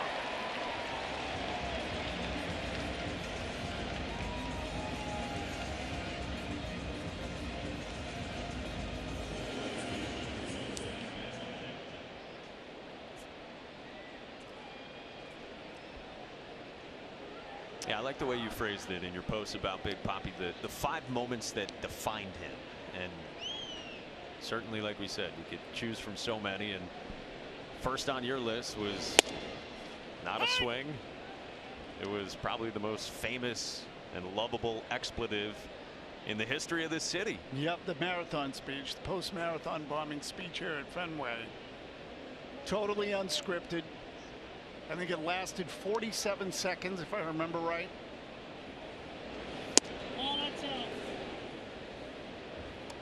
And, you know, there was almost this reaction across the ballpark, like, did he just say what I think he said? But, you know, I remember a couple of years after that, Boston Magazine asked me to write a story about it. And I talked to Marty Walsh, who was the mayor at the time, and whether or not he had any criticism or had heard anything people upset that Ortiz swore while issuing the address, and he said no. He said no, I think he just said what we all felt at the time. And I think he was right.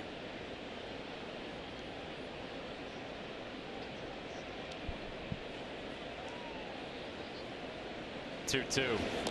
That comes inside and hits Matt Chapman on a breaking ball that gets away from Austin Davis. So a 2-out hit batter, and Chapman's aboard.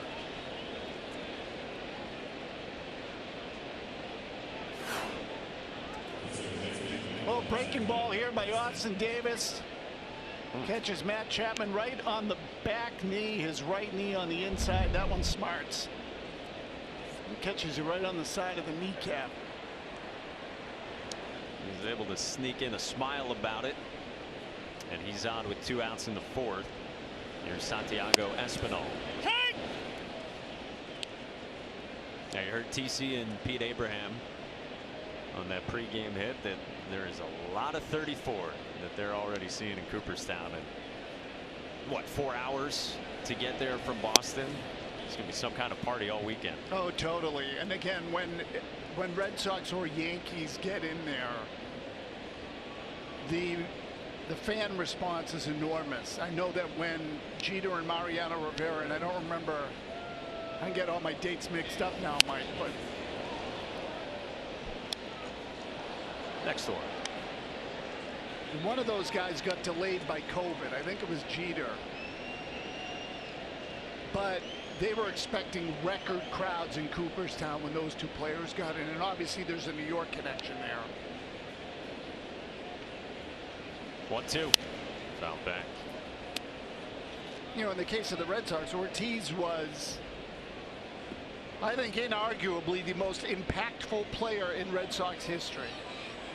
So we can talk about Ted Williams and whether he was a better hitter, or nobody had the impact on the history of the franchise like David Ortiz did.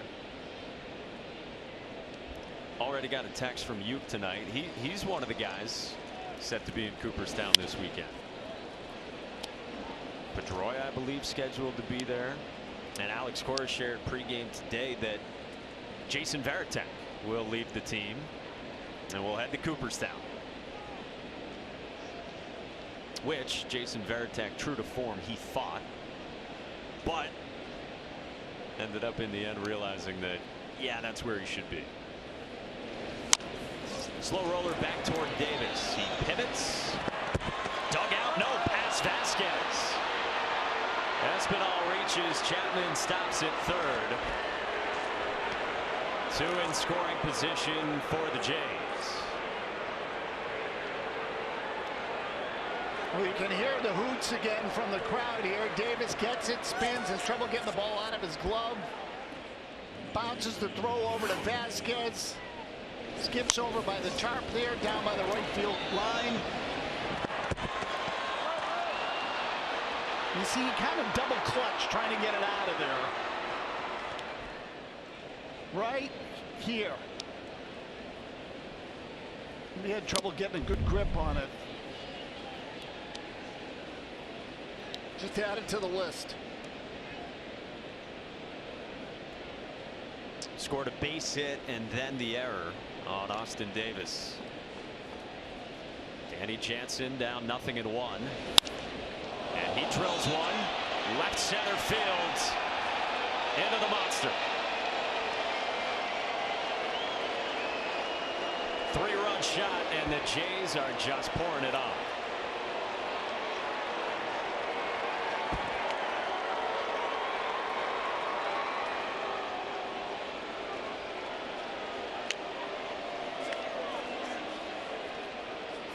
And this is just humiliating. A pitch right down the middle here. Jansen absolutely annihilates it. Dave Bush now out to the mound. This ball hits the base of the DraftKings sign above the wall in left center. 11-0 becomes 14-0. This is after the Red Sox had games in New York where they gave up 14 runs and 13 runs. I know I keep saying it, but the numbers are staggering. 41-3 in the last 2 games in 4 innings that the Red Sox have been outscored by. 41-3. That sounds like a Patriots-Jets game when Brady was here. Yeah. I think I attended a few of those. After the visit from Dave Bush, Davis stays out there. Alex Cora has spent a lot of time on that phone. It's already the 4th trip to the plate for Raimel Tapia, Blue Jays leadoff man. Well, you know, in that visit to the mound too, that's one of those where I wonder if they say, hey, look, you gotta take a bullet here.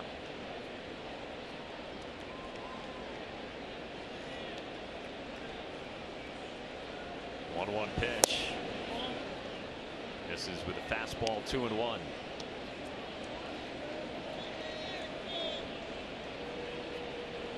I was saying there were occasions where you make that trip to the mound and say, hey, look, we need you to get through this. In baseball talk, they say it's wearing. That's what Davis had to do there in the 4th.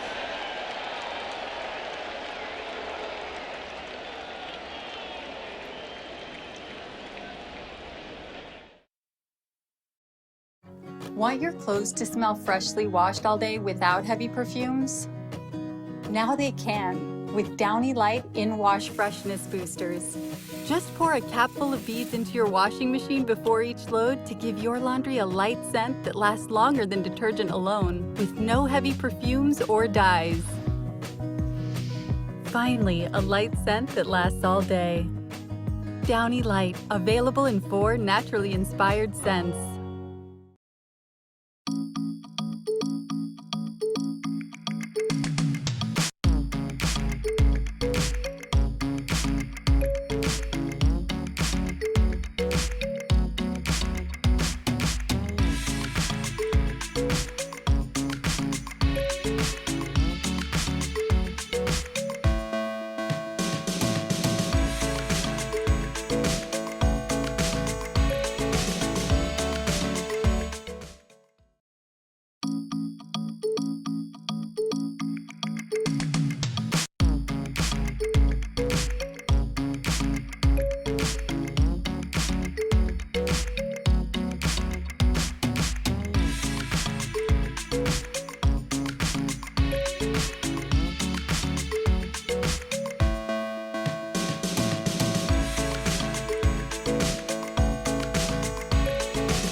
Ortiz, 483 with Boston, 10-time AL All-Star, the Home Run Derby, and 3 World Series championships. Senor Octubre. My Spanish isn't very good. I hope I didn't butcher that too badly. I'd take this guy over anybody in October at the plate ever. That grand slam against Detroit in the LCS was as clutch a hit as you will ever see. I remember being huddled in a dorm room in South Bend, Indiana. A couple other Red Sox fans with me on pins and needles and going nuts when that went over Torrey Hunter. I mean, the amazing thing is everybody knew that's all they could play for. By the way, what a legendary call by Dave O'Brien. Absolutely great. Yeah, it really was. It was a great, great call. You know, again, I was doing some research on this at the beginning of the week. To that point in the series against Detroit, the Red Sox had scored 1 run. They had struck out 31 times in 17 innings. Xander tugs one foul leading off the bottom of the 4th. Not the first time any of us have seen this. And it was really extraordinary because if you remember that series, they couldn't hit. The Tigers were absolutely overpowering on the mound. The Red Sox finally got a rally late in game 2, and their only shot was for Ortiz to come up with men on base and hit a grand slam. And that's exactly what happened. Could use about 3 of those tonight. Yeah.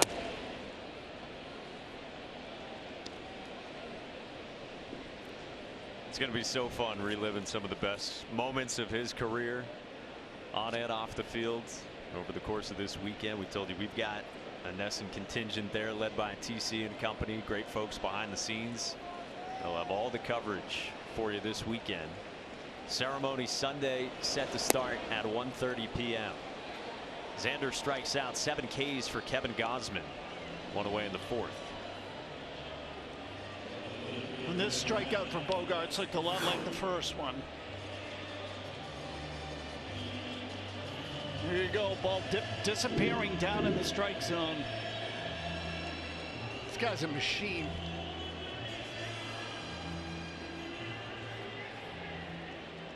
You made the comment earlier, Mike, about the guys who are going out to Cooperstown. Youkilis, Pedroia, Varitek. And that speaks volumes too. Alex Verdugo rolls it at Espinal, 2 down.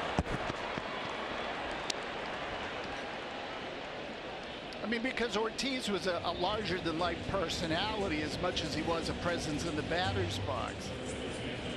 Other guys gravitated toward him. He was a really positive guy in the clubhouse. Huge influence on the team in every way imaginable.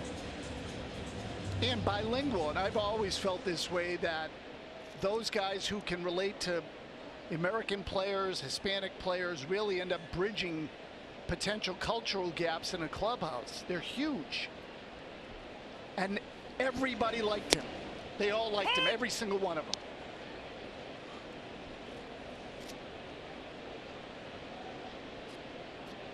Dan Roach shared a great story on social media about a bet that I believe was between Roachy and Kevin Millar about if David Ortiz actually knew Dan Roach's name, even though he knew Roachy really well. And Dan Roach was around the team a ton and had interacted a ton with David Ortiz. And I believe when push came to shove and it was time to decide how the bet was going to be adjudicated, I believe David Ortiz was saying, "Hey, Papi." It wasn't necessarily a Dan, but as lovable as ever with everyone. What a personality. Well, I was going to say to you, I bet Millar won the bet. Yes. And that was the thing, is Ortiz would be the kind of guy who would forget your name or not know your name and you didn't care. Know exactly who you are. Right. Maybe the name's not at the tip of the tongue, but knows who you are. And everyone laughs about it and loves it. I had a similar experience with him in Toronto in 05. He had the Red Sox had just come from Detroit, and Ortiz had homered with 1 out in the 9th inning They were losing 3-2, and it was Fernando Rodney who was closing. Ortiz homered against him to tie the game at 3 with 1 out, bases empty. Then came up in the next half inning and hit a 3-run homer, and they won 10-7 or something like that. So it was in August, and his MVP candidacy was really starting to snowball.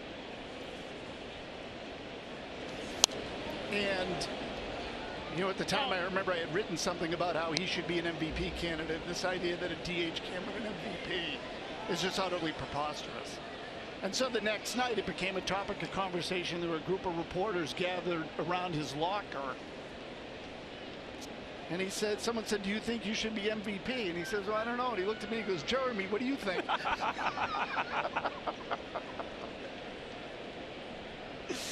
I'm still not sure who I was or am. Vasquez vaults this one to left. Back toward the wall and gone. Solo shot for Christian Vasquez. And the Red Sox are on the board here in the fourth.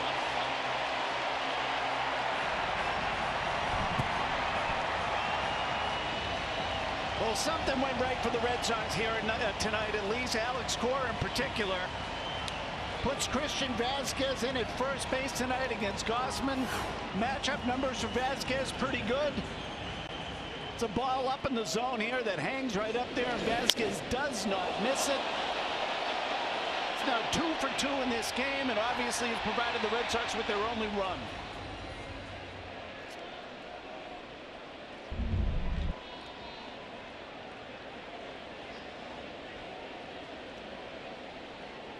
This Red Sox home run brought to you by Nissan. Only the 4th home run Kevin Gausman's given up all season in nearly 100 innings of work. Well, and you can understand why. Again, you've got great velocity up in the zone, great action with the splitter down in the zone. So the fastball is hard to catch up with. The only way he's going to give him up is when he throws a pitch like that.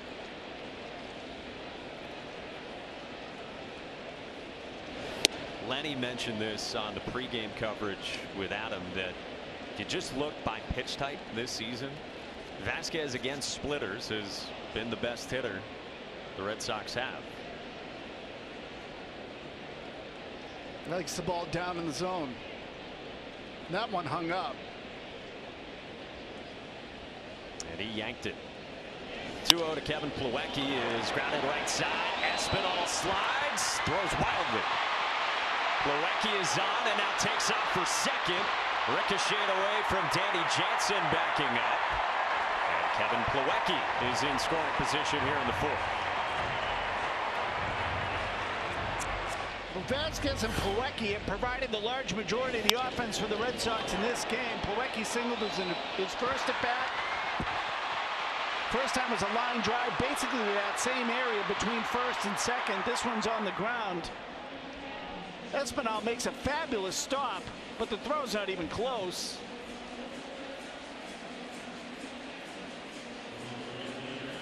I mean, any other runner, the second baseman probably eats the ball there.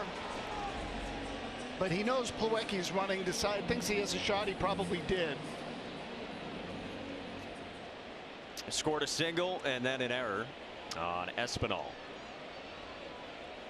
Brings up Jackie. Espinal, a guy who has been one of the best defensive second basemen in the American League this year. Strike one at the knees on a four-seamer at 96 from Kevin Gausman. Jackie struck out on a splitter his first time. He showed pretty good range on that play, Espinal did. Yeah. I thought that ball was through.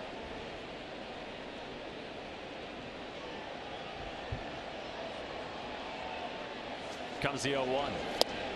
Wave and a miss. 0-2. There's some Jays folks who have said that if the second half is like the first half for Espinal, at worst, they think he should be a finalist for a Gold Glove opportunity in the American League. Part of the case for him as an all-star. 0-2. Jackie lays off. Well, the Red Sox will obviously make their argument for Trevor Story in that area. He's been terrific over there. As good as anyone. Alex Cora said that he thinks best defensive second baseman in the game.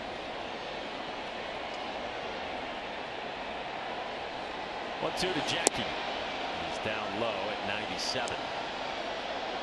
We haven't seen as much of Espinal as we've seen of Story, but I think just based on that play, we can get a pretty good sense that the athleticism between the two is a huge key in their play in the field.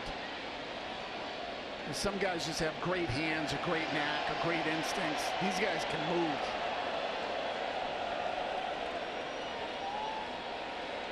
With Plawecki at second. 2-2.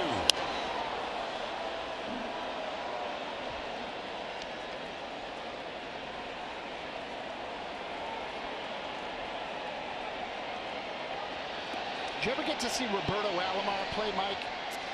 Never live. I mean, to me, he was the best I've ever seen at that spot in my lifetime. Yeah. In my lifetime. He was just ridiculous. And the instincts were off the charts. Range, smoothness, what jumped out other than instinct? All of it. Yeah. All of it. He had great range. He was really smooth. Good arm. You know, offensively, he was a fabulous player, too. But he made a play in Baltimore once where, from the other side of the infield, he nailed. John Valentin was on third. It's a hard ground ball to second. He threw across the diamond and basically picked him off on a ground ball. A lot of guys wouldn't have even attempted the throw. Jackie lifts the 3-2 to right center. Back toward the bullpen and gone. This place wanted something to cheer about. And the Sox have homered twice here in the fourth.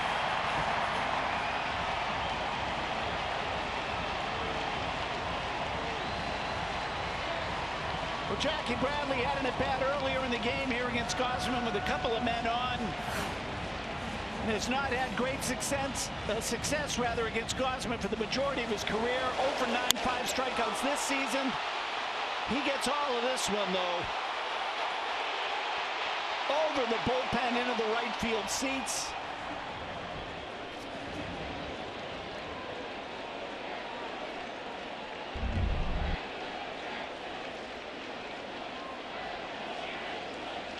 And Jackie says, you can take all of our career numbers, the numbers this year against Gosman, and forget about it. The wave was rippling through here over the course of this inning. And have you ever heard it louder when there's an 11-run deficit? Well, that ball was hit. Really warm night. Ball's going to carry.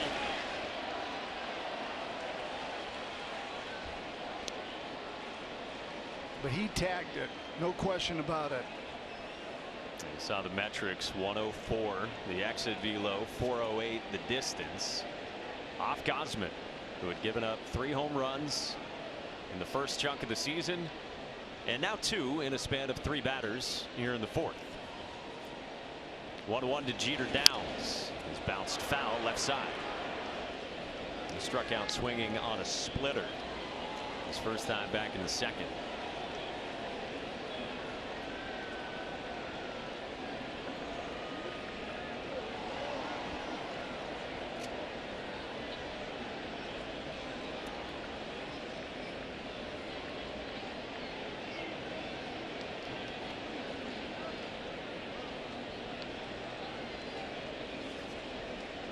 One-two.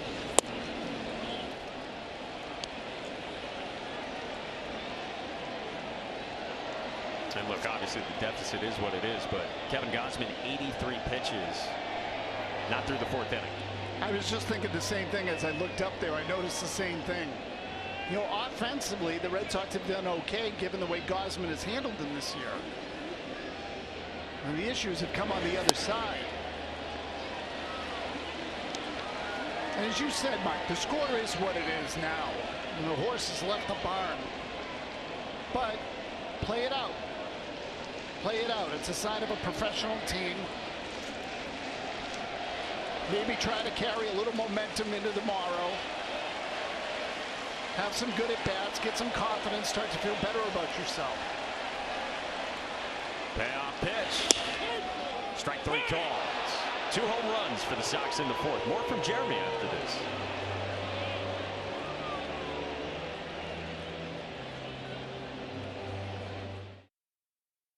Want your clothes to smell freshly washed all day without heavy perfumes? Try Downy Light In Wash Freshness Boosters. It has long-lasting light scent, no heavy perfumes, and no dyes. Finally, a light scent that lasts all day. Downy Light.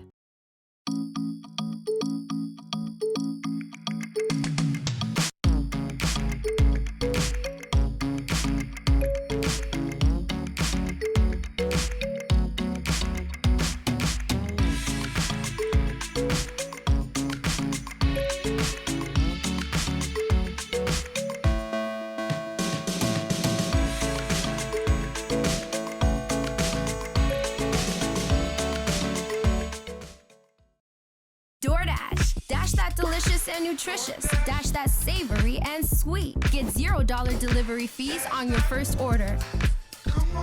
DoorDash. Dash that.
Four more home runs by the Blue Jays tonight. Gives them 14 now against the Red Sox this season. Chapman to left center, 421. Tapia, the inside the park grand slam, 384. Hernandez into the bullpen at 389. And Danny Jansen with the longest run of the night, 429 feet into the seats in left center field, above the monster seats.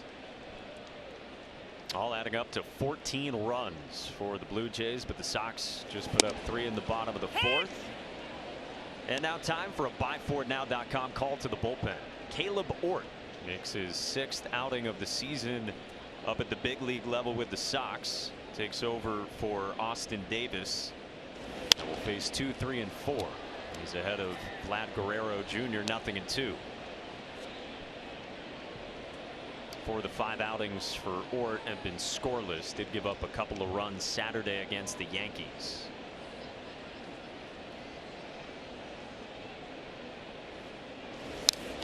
Guerrero fouls it back. Well, we'll see how Alex Cora manages this the rest of the way. I mean, typically in these situations, he likes to spread it out. Everybody gets an inning. This could be the kind of game where we see a positional player later.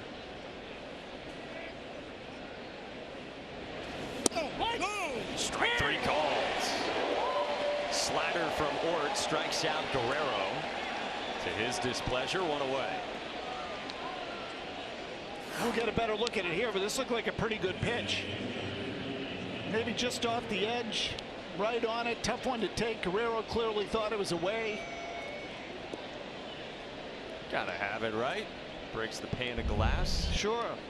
From years past. And you know, with Ort, what we've seen here in the little bit that he's been out there is when he's on, between the velocity and that slider, he can be a handful. Yeah, that's 97 and a sword from Alejandro Kirk. He was single twice and lined out to right.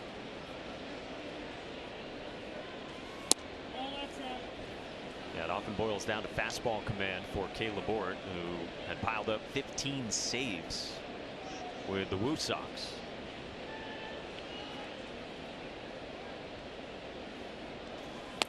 Two and one on Kirk.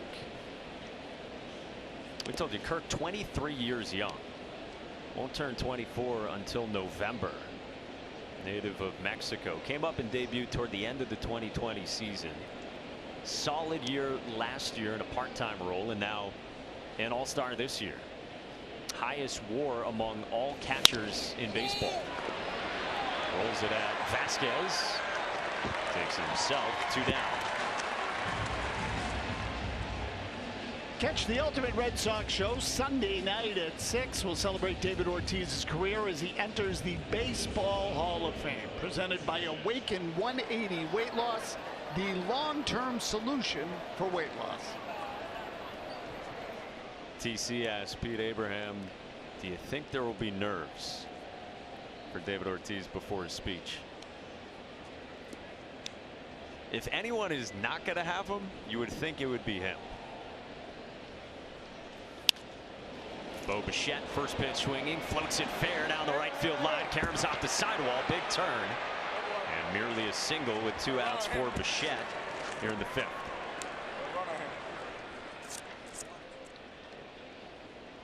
It didn't just occur to me until you said it, or it didn't occur to me until you just said it. I think Bichette fight this one off. Keeps it just inside the line and right. Bradley gets on it, holds him to a single. Ortiz and the speech together. Hopefully he keeps this one a little cleaner. How about him mic'd up during the All-Star game inside the American League dugout? There was a lot going on there. Yeah. He was just grabbing whoever was right by him. It was awesome. You know, I'll tell you that the way he commanded the attention of teammates, and we talk about speeches and being mic'd up, and we saw it during the playoffs when in 2013 against St. Louis when he kind of rallied them in the dugout. And I remember in 07 when the Red Sox were down 3-1 in the American League Championship Series to the Indians. He and Manny addressed the team. And the Red Sox had a new wave of players that year. That was Pedroia and Ellsbury and Josh Beckett, guys who weren't around in 04. And Ortiz just talked about the pride that they should have wearing the uniform and what it meant to wear the Red Sox uniform, what the identity of the franchise was, how it had changed. And guys were riveted. He commanded their presence, and he was always the kind of guy too that other guys felt they could go to if there was some sort of issue or problem.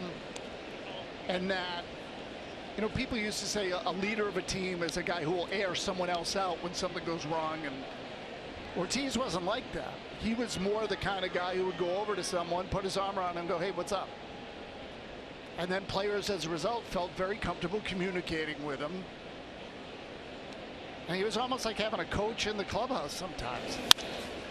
A bullet from Teoscar Hernandez into right field. Bichette stops at second. A couple of 2-out singles for the Blue Jays here in the 5th.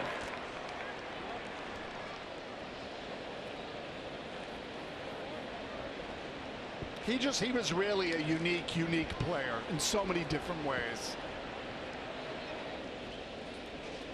Opponents liked him. I remember Tom Verducci of Sports Illustrated at one point talking about Ortiz, and he said that Tom made the comment that Ortiz and Mariano Rivera might be the 2 most popular players in the game. And they were just warm, genuine personalities. And Ortiz had his moments where he could get agitated, but again, to me, it was always real with him. There was never anything contrived about it. When he was upset, you knew it. And that's okay. Yeah. People are entitled to get upset.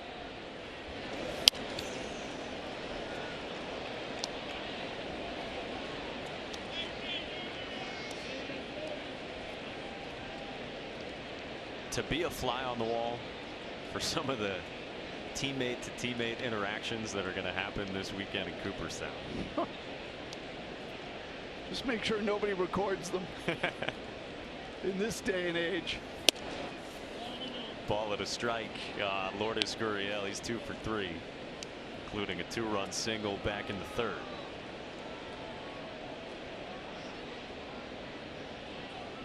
Caleb Ort got a couple of quick outs.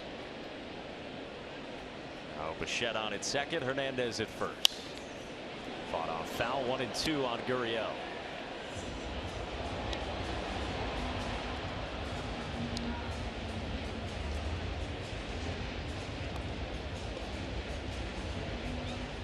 You know, in that way, Ortiz and Pedro were similar in some ways, that they were both very expressive guys. So they wore their hearts on their sleeves. 1-2. On a line into center field, base hit. Bichette rounds third. Duran's throw cut off. 15-3, the Jays lead here in the 5th.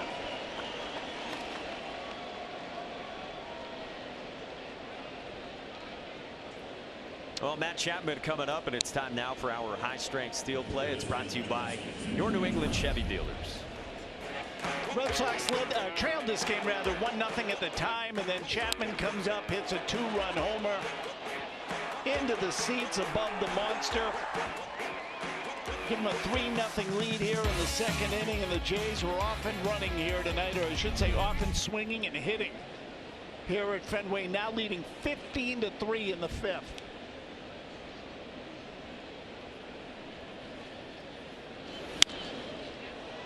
First pitch swinging, pops this one up in front of home plate, and it drops. Wow.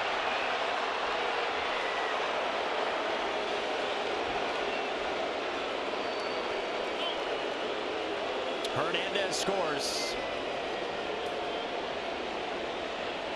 Not pretty tonight. No, we've seen a lot of this too.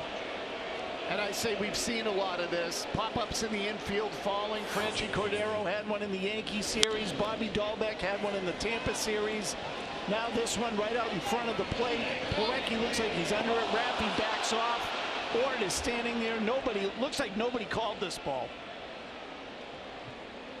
It just falls there. And again, it's aside from the scores, Mike, it's the visuals, it's the imagery of it. It's sloppy, undisciplined, ugly, embarrassing baseball.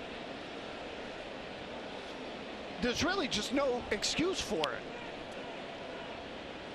So Alex Cora is trying to show very little expression here in the dugout. Again, he just puts his hand to his chin.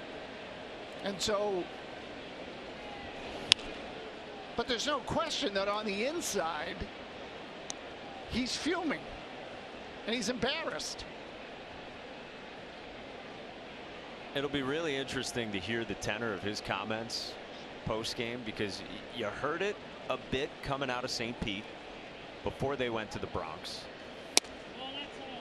But this is a different level. Oh yeah, he's got to be frustrated. Whether he, again, I think he does a pretty good job of containing himself when he speaks with the media and with his players too, to a certain degree. So again, I don't know that he's going to go in there and all of a sudden start flipping over tables and furniture, and it's just not done that way anymore.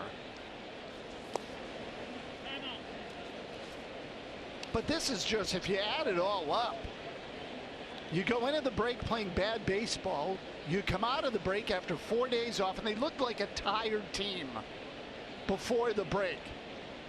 Well, now they've had 4 days off, the majority of them anyway, and it hasn't changed.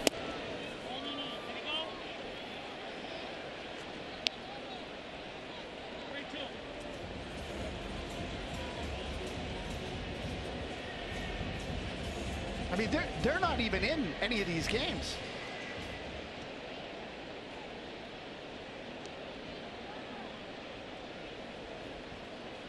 Two outs. They're at the corners. Ort's 3-2.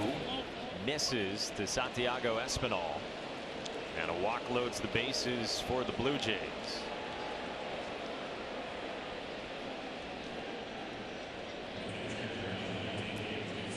This week on Dining Playbook, Billy and Jenny visit the timeless Langham Hotel in Boston. Plus, check out Blue Ribbon Sushi in Kenmore Square. Catch Dining Playbook tomorrow morning at 9 on Nesson, driven by your New England Chevy dealers.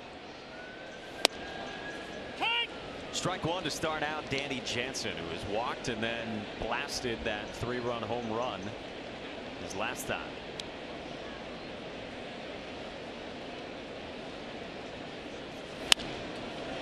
Fisted toward right, and it drops in front of Jackie.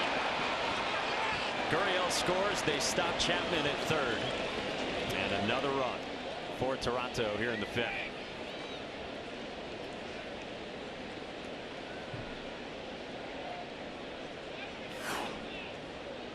Again, Jansen had a 2-run home run his previous at bat. This time gets a breaking ball up in the zone. Gets enough on it to get it into right field. Jays have scored in every inning of this game, multiples in every inning except the first when they got only one. They've had a 7-run inning, a 4-run inning, now a 3-run inning. Red Sox still need another out here in the fifth. And in the fifth at bat for Raimel Tapia, the leadoff man for the Jays. Takes high, ball one.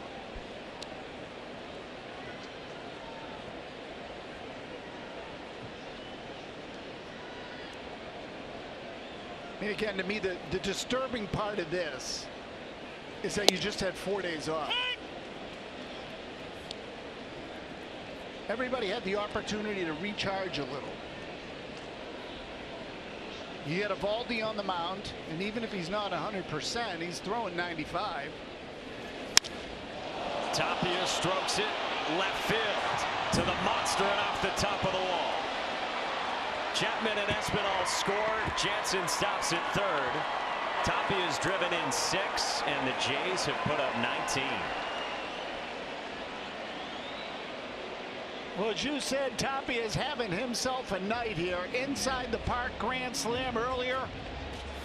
This time comes up with the bases loaded again. Gets a pitch he can handle. A little more conventional 2-run double here off the wall. But the ball well struck again.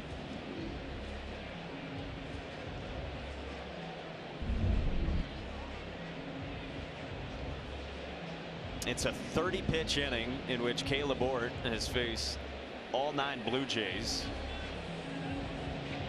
And Dave Bush out to visit. And you got to get 27 out somehow. I don't know how many different words you can use. You know, I think what you worry about too, if you're the manager or you're Chaim Bloom, or eventually your roster gets demoralized. And let's not forget, they had a bunch of games this year in which the bullpen failed them. But a lot of hard defeats.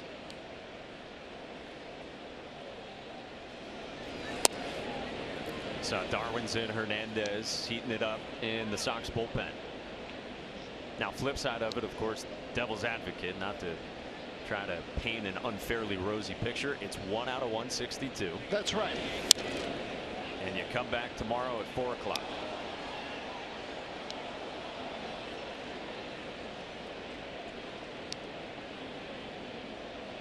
So it's always about how you respond. Yep.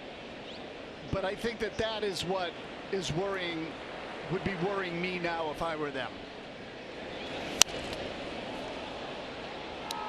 Is that it doesn't feel like you're getting much response here in the last few games. The games are all the same.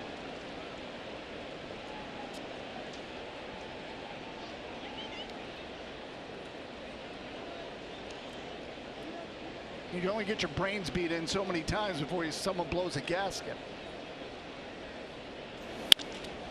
Vlad Jr. stings it to left. Off the wall, drives in 2 more. It's 21-3.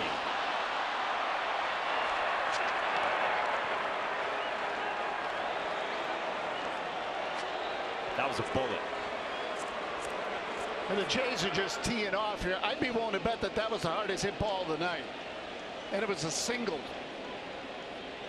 108. Here comes Alex Cora.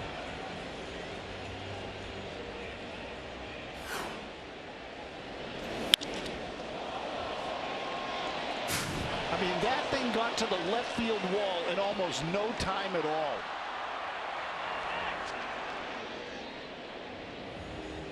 I mean, it hits the wall so hard, it gets by Verdugo.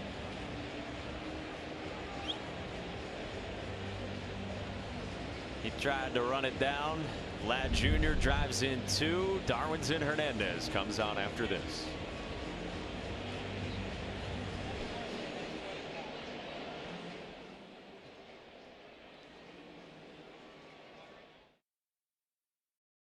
The long-lasting scent of Gain Flings made it smell like Dave was in his happy place, the massage chair at the mall.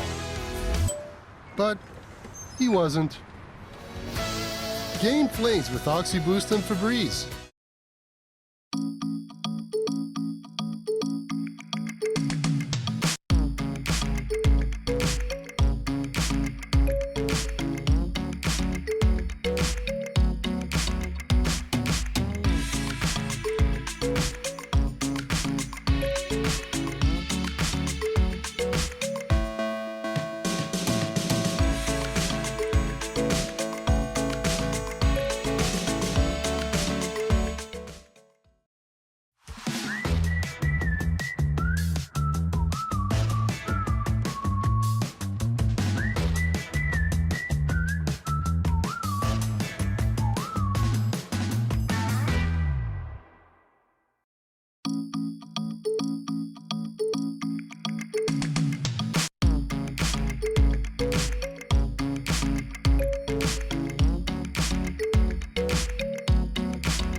PNC Bank, we are helping to make a difference.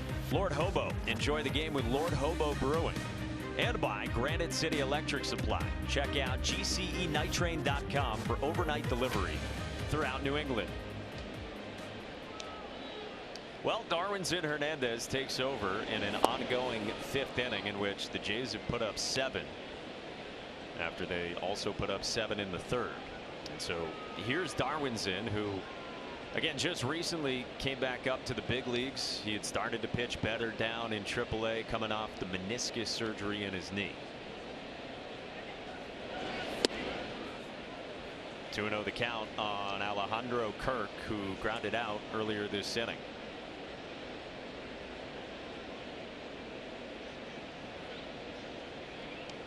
Eight straight have reached for the Jays here in the 5th after Caleb Orton retired the first 2 of this inning. Struck out Guerrero on a slider that a lifetime ago Vlad Jr. disagreed with. And then Kirk bounced out to Christian Vasquez.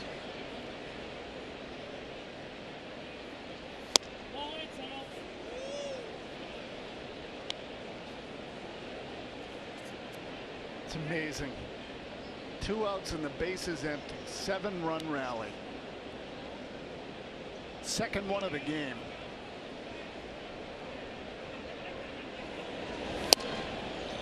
First time an opponent has put up 20 plus on the Red Sox since 2016.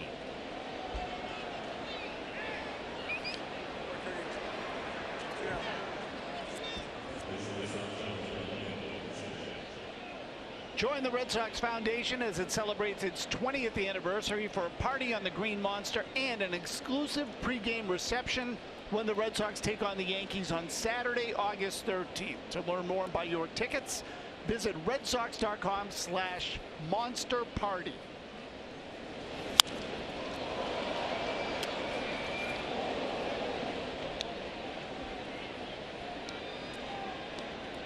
Bo Bichette is 2 for 4. Doubled to the pull side in the 3rd and then singled down the right field line his last time in this 5th inning. You go to your point too, Mike. The Red Sox have only recorded 14 outs. 21 runs and 19 hits and only 14 outs.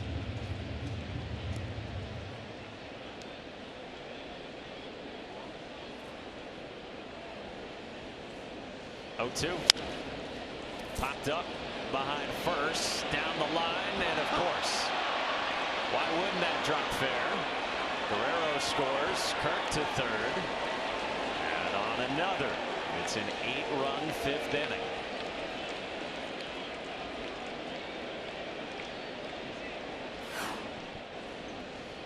Well, Bichette had one down the right field line in his last at-bat, which was also in this inning. Drops this one just on the dirt, scores Guerrero with 2 outs. 22-3.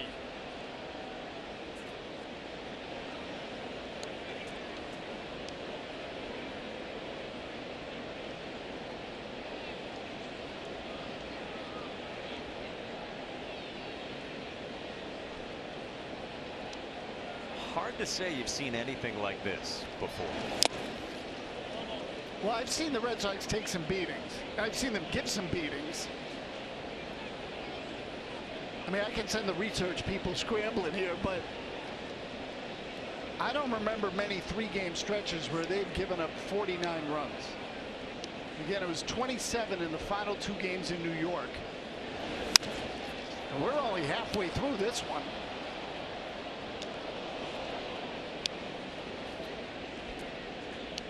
And again, not to unfairly defend 3 losses in a row and the way it's happened, but like the statistical oddity of it too is improbable. No, right, it's hard to do. Flared behind downs by Teoscar Hernandez to drive in another. Kirk scores 23-3. I mean, the Marlins, what, they just got shut out in like 3 straight games. They didn't score for 34 innings or something, and this is the other end of the spectrum. Yeah, exactly. And again, you know, it's easy to lose sight of the bigger picture sometimes in a night like this, although the bigger picture lately hasn't been all that good either. But even if you lose tonight by a historically bad score, you're only a few games out. But I think what we're all worried about is the trend and the vibe, for lack of a better word, around the team. I mean, that's 50 runs in 2.5 games. 50. And so you trust your veterans to be strong-willed enough, right, to just flush it. As hard as that sounds, and as hard as tonight hurts, and the last 2 games in the Bronx as well. Again, the optimist view is that you trust those guys to just say, all right, 1 out of 162. Still over 500 tomorrow. But to your point, concerning trend the last. Yeah, it's the trend that it's the cumulative effect. Boy, that word's hard to say. Yeah. You're now 100+ games into, or almost 100 games into the season. You've had some hard losses in the bullpen, and now you're getting absolutely destroyed by 2 of the better teams in the division in a year in which you've had no success in the division really whatsoever. Lourdes Gurriel drives it to center with Durant back, and it hops off the wall in the triangle. Bichette and Hernandez score 25-3.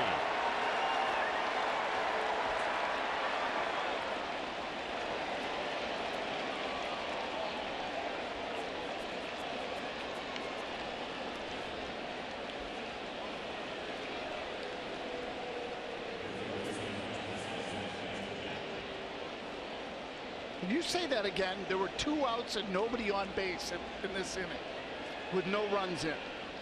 The first 2 men of the inning were retired, right? And 11 straight have reached. Is that right?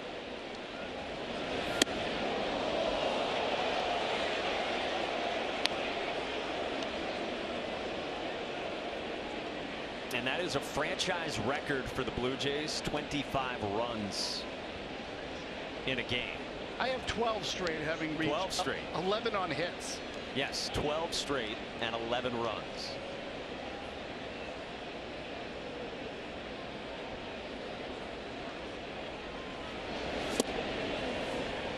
1-1 on Matt Chapman. Previous record for Blue Jays run scoring in a single game. You go back to 1978, they hung 24 on the Orioles in Toronto. And now 25 tonight at Fenway. And we're not done with the top of the 5th inning. Well, look, it's a killer lineup that can hit like crazy. Chapman strikes out after an 11-run 5th.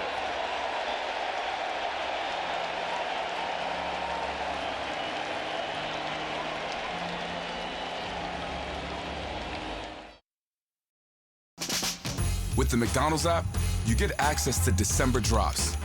Every week you'll unlock delicious deals on your favorites and a chance to win exclusive prizes. Plus, you could win free McD's for a year. So get on the McDonald's app today.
This month, Echo Store is donating $50 to the Jimmy Fund and Dana-Farber for every Red Sox hit. Echo Store, vision, strategy, success. Mike? All right, Jemai. We go to the bottom of the 5th. 25-3, the most runs the Blue Jays have ever scored in a game. And Jarren Duran leads off. 1, 2, and 3 for the Sox. Third time through the lineup against Kevin Gausman, who had a lengthy wait there after the top of the 5th. He sure did.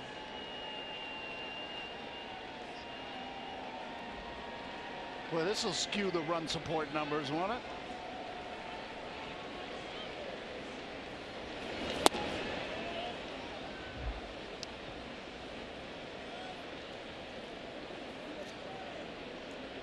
If you're wondering, and we'll say this is a reverse jinx, most runs allowed in a game Red Sox history is 27. Back in 1923. Durant slices one into the left field corner, and that's a fair ball off the wall. Slides in safely with a leadoff double.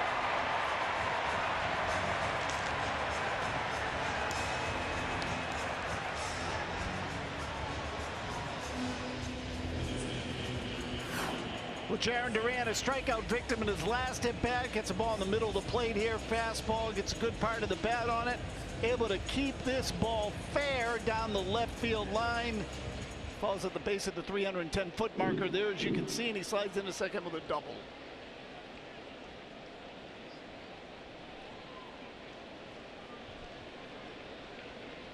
So he's out for the first time.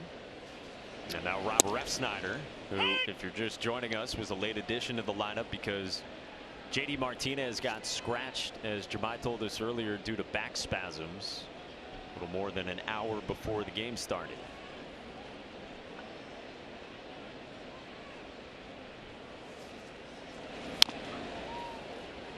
You said the most runs the Red Sox have ever allowed in a game was 99 years ago. 27 runs. That's all. 99. 27 runs. It was in Cleveland, so this is the most the Red Sox have ever allowed at Fenway Park. And the second most in franchise history. We still got 4 innings to play. A credit to the great Sarah Langs of Major League Baseball. She is all over it as always. Wish we had better news to relay from her. Okay, so I can give you some positivity here if you want it. Please. You want some positivity? Maz, I would love that. In 2003, if I'm not mistaken, the Red Sox played a game here against the Florida Marlins where I think they scored 27 runs. Or something close to that. 23-5 or something like that. And the Marlins went on to win the World Series. That's what I'm talking about. Okay, so there's some good positivity for you. I just want people to realize this in case I ever get accused of being negative. You? A Maz and a Mike up here in the booth. It's a dangerous combo. 25-8. Okay, so I was close. Red Sox here at Fenway. I remember watching this game over the then Florida Marlins. June 27, 2003. I want to say the pitcher for the Marlins in that game was like Brad Penny or something like that. It feels like trivia night now, Mike. Yeah, that's that one's going against you. Carl Pavano. Oh, Pavano. Didn't record an out. Michael Tejera came on, didn't record an out. It was merely a 14-run first inning. Yeah, it was amazing. That first inning was amazing. They got 14 in the first. And that Red Sox team in 03, if I'm not mistaken, I think they set a major league record for slugging percentage that year. No, I don't know if that record still stands or not. I mean, with the amount of home runs that have been hit here in recent years. But that 03 Red Sox team could they mash. 3-2 to Refsnyder, and he fouls it back. Yeah, it was a .491 slugging percentage that year for the Red Sox. Broke the 27 Yankees record. Yeah. How about this one on run support? Red Sox Stats just tweeted this out. Kevin Gausman's run support has gone from the 50th most among qualified starters to the 6th most. Just like that. 25 runs in 4 innings. 4 and 5 anyway, 4.5. Refsnyder stays alive again. And yeah, that Marlins team, of course, like you said, 03, went on to be World Series champions. So I don't remember if it was right before that or right after. I think it was right after that they fired the manager. And then Jack McKeon took over and they completely turned it around.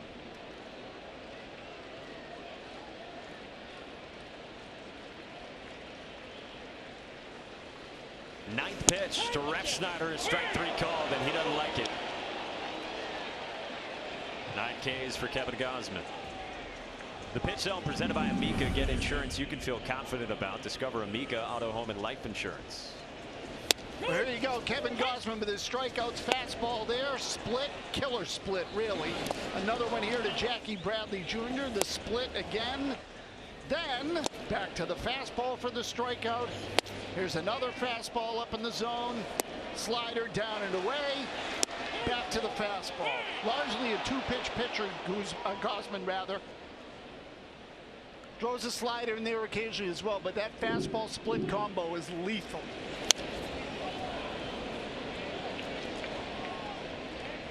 The splitter, a pitch that he learned back in high school.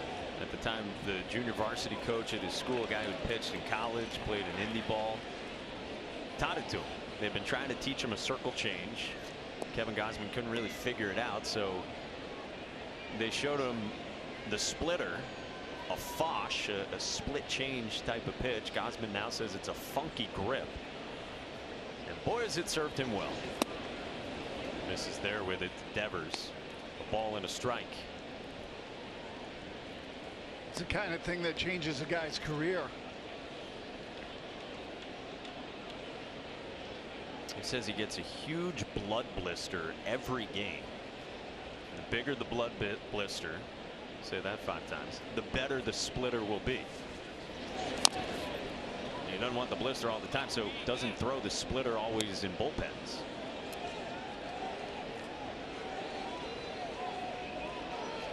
Gives you an idea as to how he's gripping that thing between those fingers.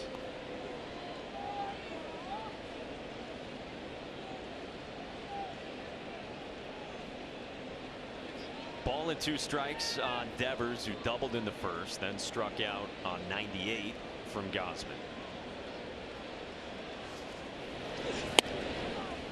2-2. Leading the way, presented by Leader Bank. Look to Leader Bank for your next home loan. Member FDIC, equal housing lender. Rafael Devers, and where he ranks in the American League entering today. Fresh off All-Star honor number 2 for Devers.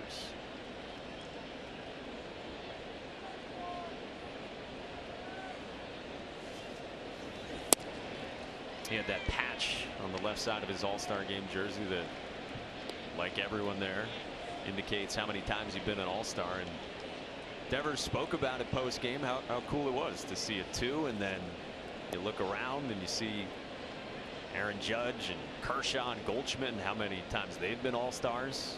Alex Spear wrote about this in the Globe. Pretty neat for Devers to string together a couple now. Almost like stripes in a military uniform. Yeah. Right.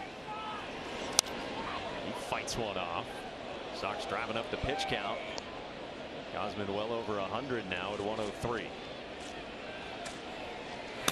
Jeremy Beasley, not Jeremy Maserati, up in the pen.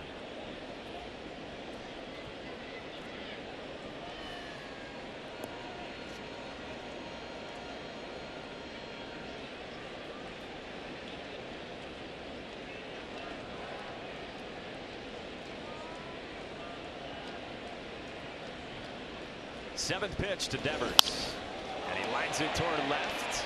Gurriel runs it down. Durant has to hurry back. Throw kicks away from Espinal, and Durant nearly got doubled off.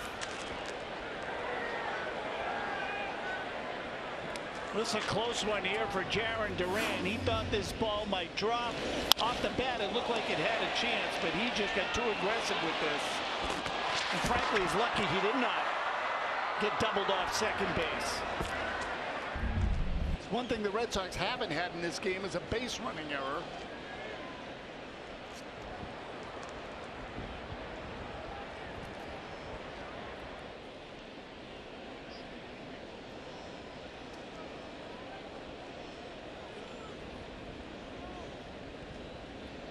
Two down for Xander.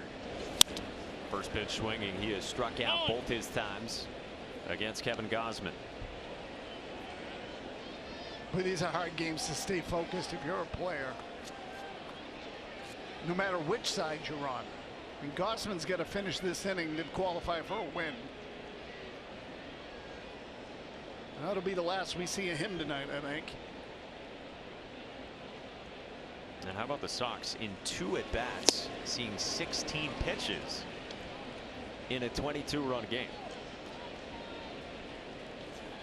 I mean, again, the offense has not been really an issue in this game. No.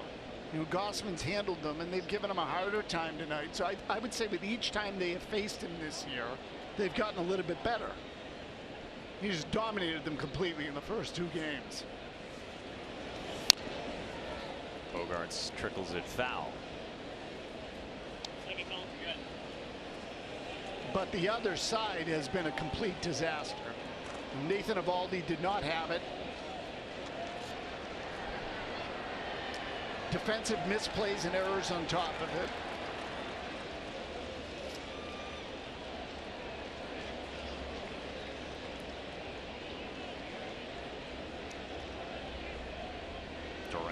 at second. 2 outs. Another 0-2. Bogart strikes out.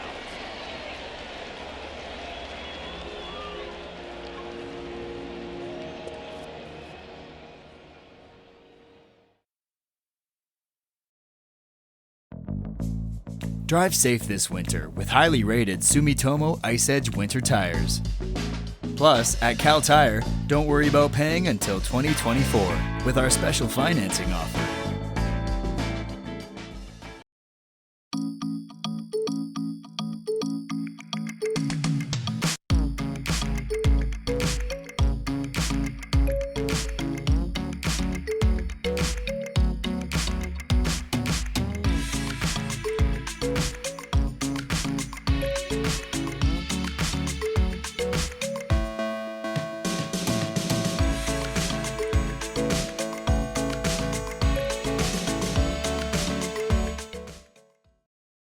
DoorDash. Dash that delicious and nutritious. Dash that savory and sweet. Get $0 delivery fees on your first order. DoorDash. Dash that.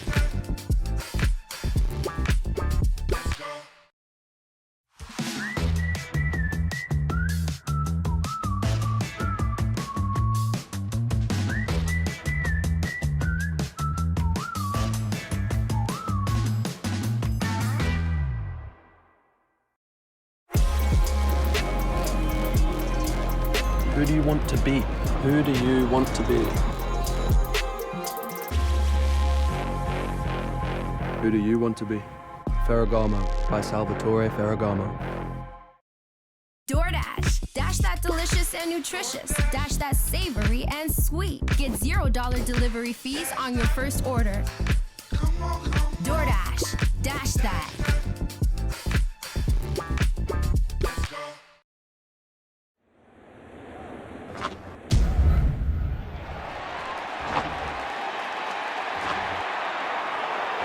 This Sunday, but a lot of Red Sox fans have already made the trip here to Cooperstown. I'm Tom Caron, and in WB Mason Extra Innings Live, we'll hear from some of the fans getting ready for the big party.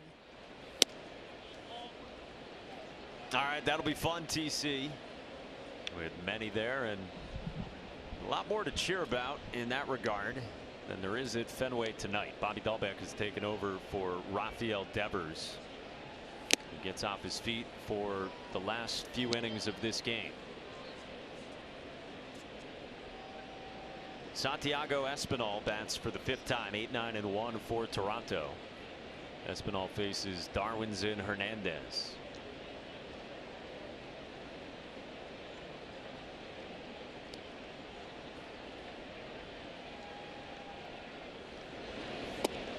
All right, so not to pile on, but to answer your question about a 3-game stretch of giving up this many runs. Right now it's, what, 52? I think that is right. Yep, 52 is right. 14 and 13 in the 2 games in New York, and then 25 tonight. Ground ball toward Jeter Downs in the shift. Tag from Vasquez, no. Just the second official error for the Sox tonight, but another miscue. Espinal is on. Red Sox are deciding whether they want to take a look at this. Looks like they are not going to challenge, but you see Downs here and just throw sails on him. Vasquez does not get the tag.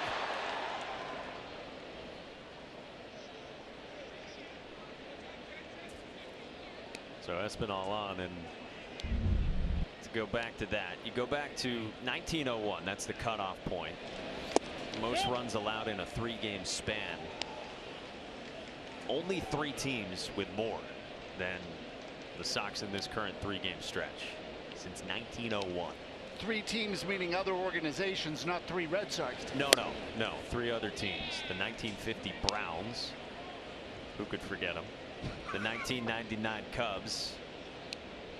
And the 1950 Browns, again overlapping in that span, a different set of 3 games. Got it. So really it's happened from 2 other teams. Twice, right. So I get you. The Browns probably did it over 4 games, but did it on the front 3 and the back 3.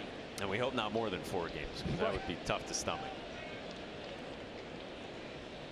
And the other one was the Cubs in '99. Yeah.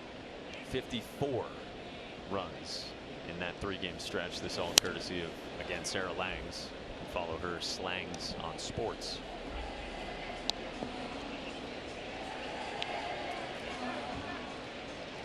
There will be better days, that's for sure.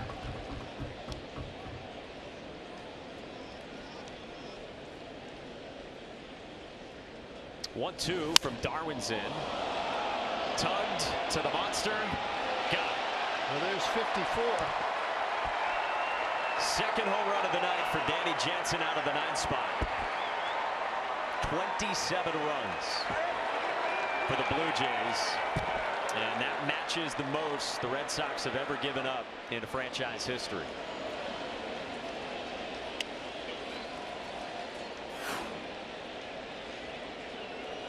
Here you go, ball right in the middle of the plate, slider. Kevin Plawecki hanging his head behind the plate. Another one that hits one of the billboards up against the monster, up above the monster rather, here at Fenway Park.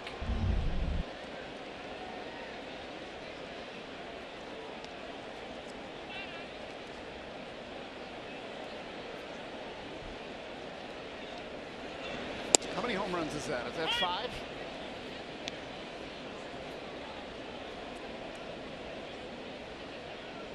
I think so.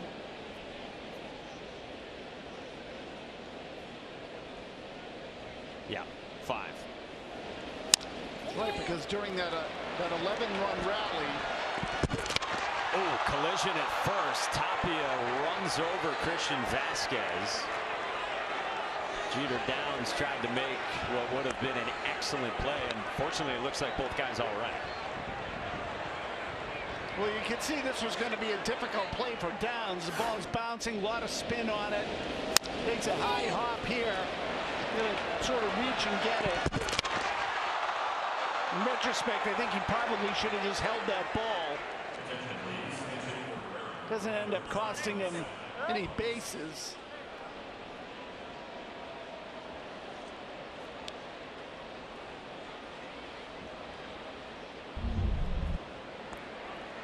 I mean, this game's deteriorating all over the place now. One of the things you start worrying about in a game like this is someone's going to get really frustrated and throw at someone, or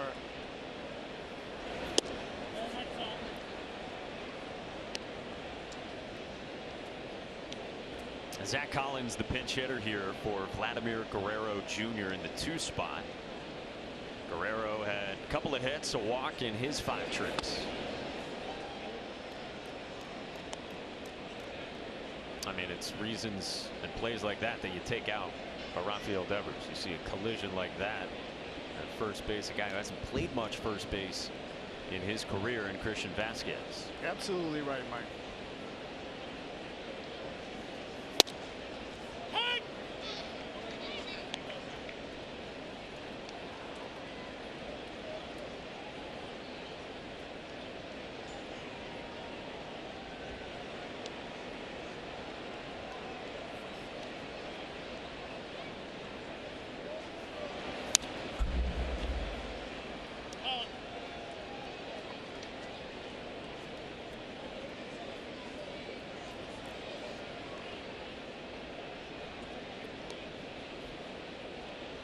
What's the craziest game you ever been to? Ooh, good question. This one might be up there. I mean, that Marlins Red Sox game that we talked about certainly was different. Yeah.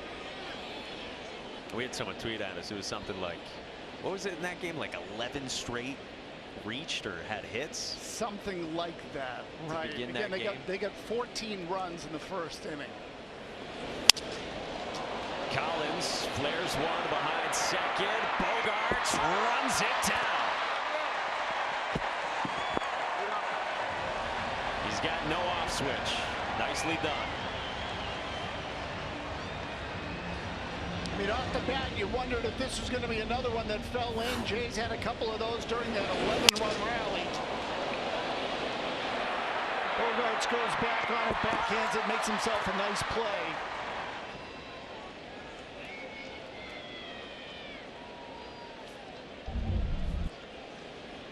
Well, we'll open that question up to the fine folks of Twitter as well. What's the craziest game you've been to, and what did you see? Alejandro Kirk, the batter, fouls off the first one from Darwinzon Hernandez. Well, I think one that a lot of people will come up with, and again, whether you were in attendance for it or watched it, was the World Series game between the Phillies and who was that? The Blue Jays? It was like a 16-13 or 17-11. I don't remember the final score, but it was a crazy game.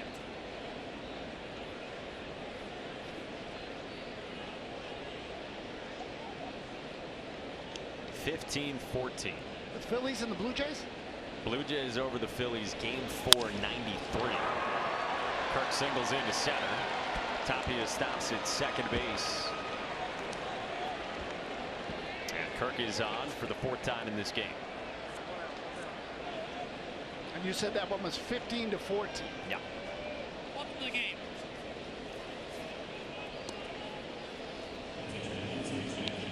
And that got started with all the offense right away.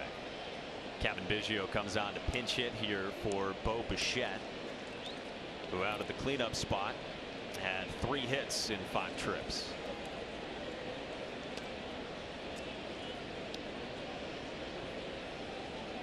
Biggio has swung it well since coming up from AAA Buffalo. Takes ball 1.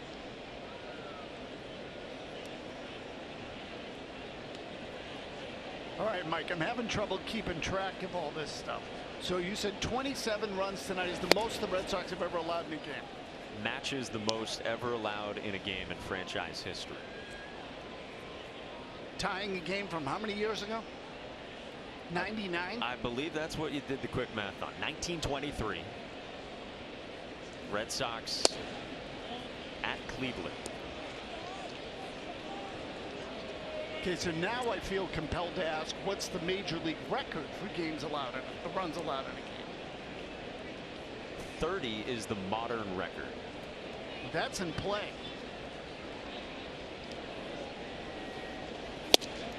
Cut and a miss. 2-2 on Biggio.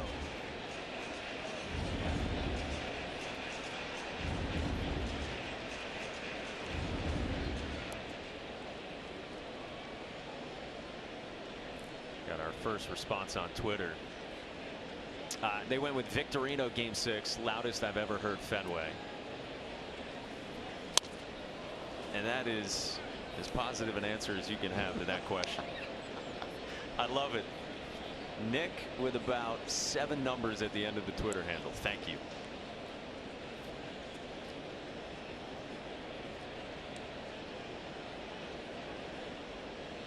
That was a fun year, wasn't it? That 2013 season.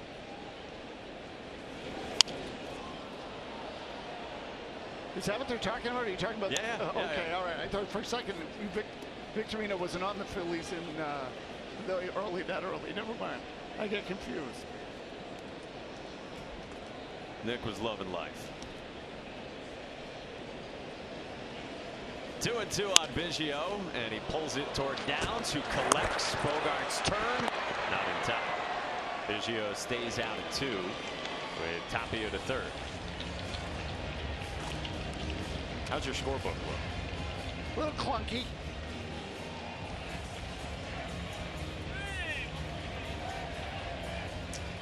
Well, to add to the ink being sprayed around scorebooks up here at press level, another pinch hitter. You see Bradley Zimmer comes on to hit for Teoscar Hernandez, who reached in each of his last 4 plate appearances walk, home run, single after he struck out long ago.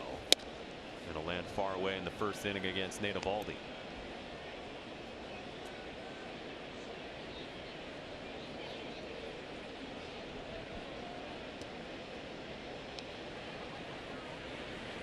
Jeremy Beasley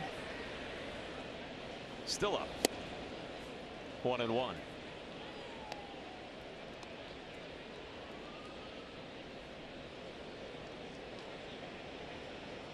You made the point about getting Devers out of this game too. There's only so many guys that Cora can take out. You got both of your catchers on the field already. Connor Wong just went back down to the minor leagues. He got optioned as Yolmer Sanchez got selected to the roster before the game. An infielder who was up just briefly in late June when the Sox actually were in Toronto. He's played one game. And remember, JD got the back spasms. Hernandez with a strikeout. That ends the inning.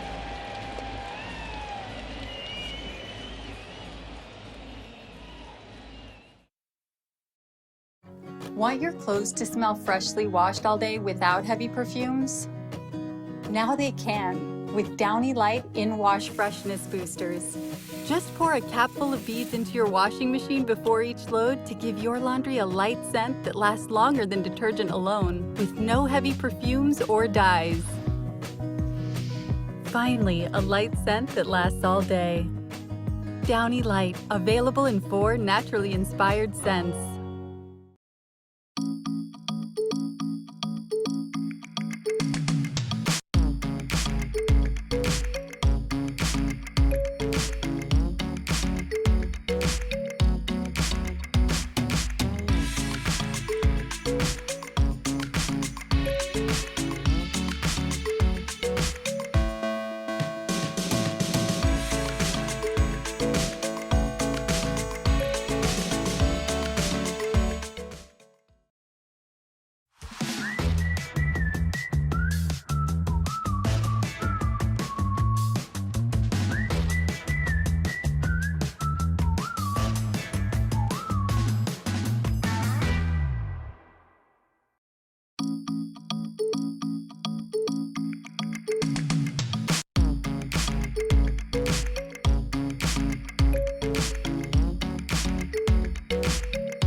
Can move.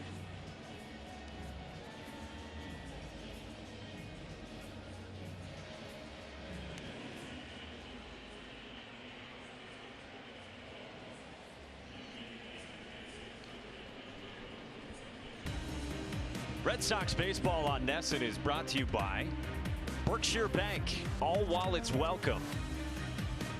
By your New England Ford dealers. Window World, the official replacement windows of the Boston Red Sox. And by Subaru of New England and the all-new Subaru Outback Wilderness. SubaruofNewEngland.com. We go to the bottom of the 6th inning. The Sox trail in this one. 5, 6, and 7 coming up against a new pitcher.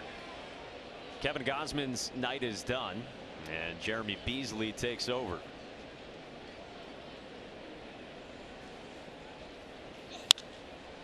Verdugo catapults this one to left, and Lourdes Gurriel is there for the first out.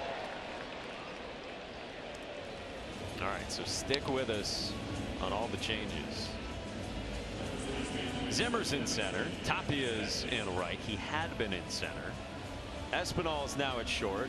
He'd been at second. Biggio, man, second. And Collins is at first. And Beasley's pitching. Making his 7th outing for the Jays. 10 innings, a 6.30 ERA. Takes over for Gausman, who punched out 10 Maz over 5 innings of 3-run ball. Didn't walk anyone. And again, all 4 outings this year against the Red Sox for Gausman, I would say good. This one, they've gotten progressively worse, but he's just been dominant. And forgive me, Mike, the walks, did he walk anybody in this game? No. So he's only walked 2 Red Sox, 37 strikeouts, 2 walks in 4 starts against the Red Sox this year.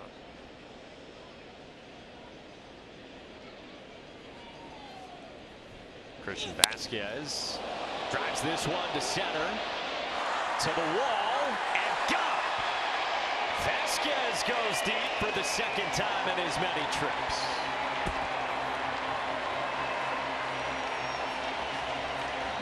Well, Christian Vasquez now 3 for 3 in this game, and this is really the one thing that has gone right for the Red Sox and for Alex Cora from the very beginning.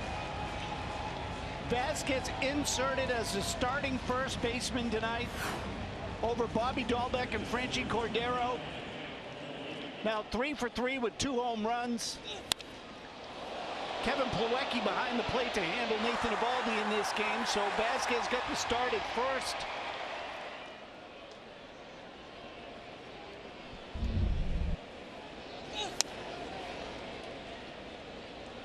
Pull side home run in the 4th. Straightaway center field in the 6th. Well, I don't think you see Vasquez hit many to where he just hit that one.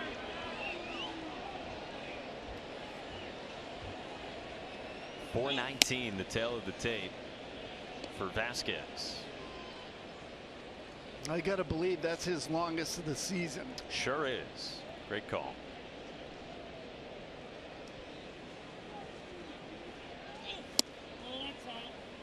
Two and one on Kevin Plawecki.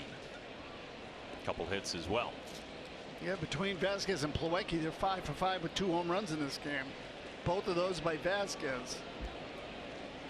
And then in the 8th spot, JBJ with the 2-run shot. Now Plawecki trying to join in on the fun. Off the wall. His 3rd hit as well. And that is a wall ball single off the monster.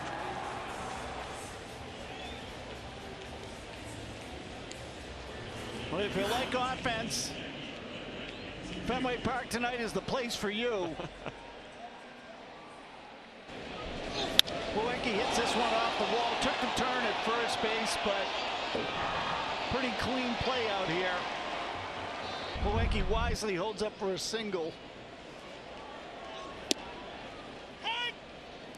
Favorite tweet that we've received is Kevin Vahey on Twitter tweeted a screenshot of the score bug.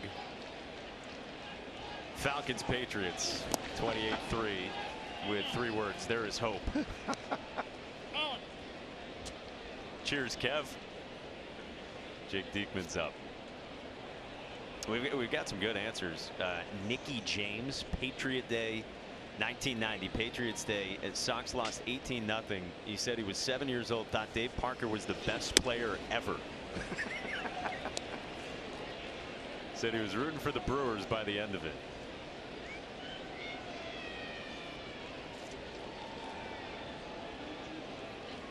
You know, I actually looked this up recently, that there was an April game where the Red Sox played the Yankees. I think it was a Patriots Day game. It may have been my first game in this ballpark.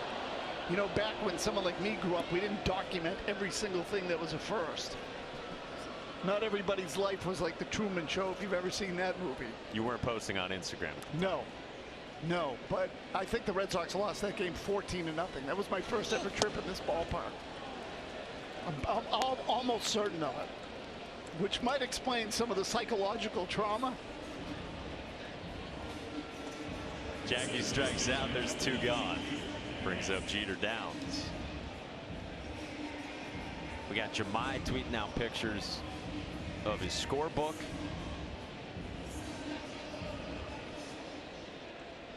Jemai's keeping it clean, it would appear.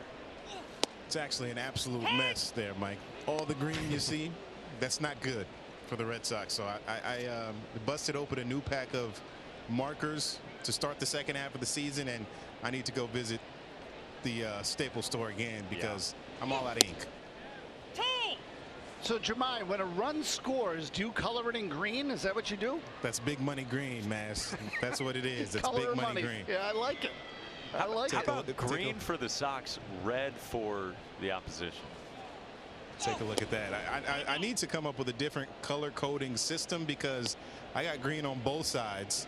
Everybody gets green, but that green with the pink square, that's the inside the ballpark grand slam home run from Ramil Tapia. I think this scorecard is going to Cooperstown. What gets a pink square? Wild baseball, basically. So things that I need to remember, but something like that I won't forget. This is the wildest game that I've ever been a part of by a wide margin, I can tell you that. 2-2 to Jeter Downs is fouled back. I mean, this is one that a lot of people won't forget. No.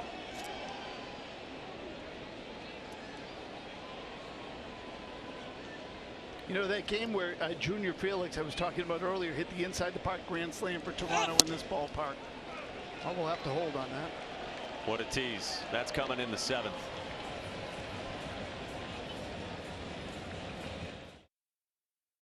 DoorDash. Dash that delicious and nutritious. Dash that savory and sweet. Get $0 delivery fees on your first order.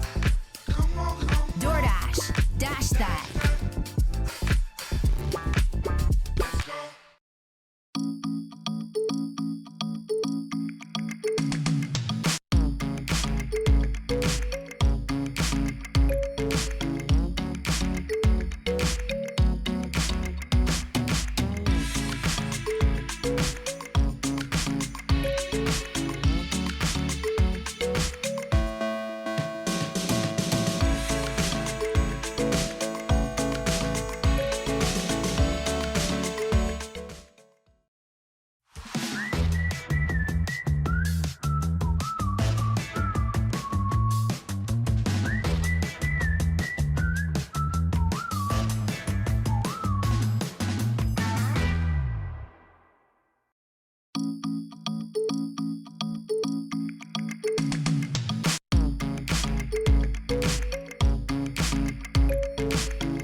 DoorDash. Dash that delicious and nutritious. Dash that savory and sweet. Get $0 delivery fees on your first order.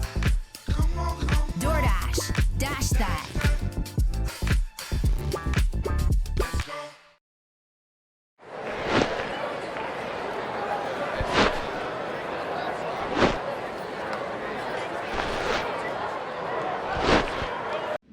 Now to the mRNA RBI of the game, presented by Moderna. Moderna using mRNA to develop new vaccines and therapeutics that may one day treat diseases and personalize medicine.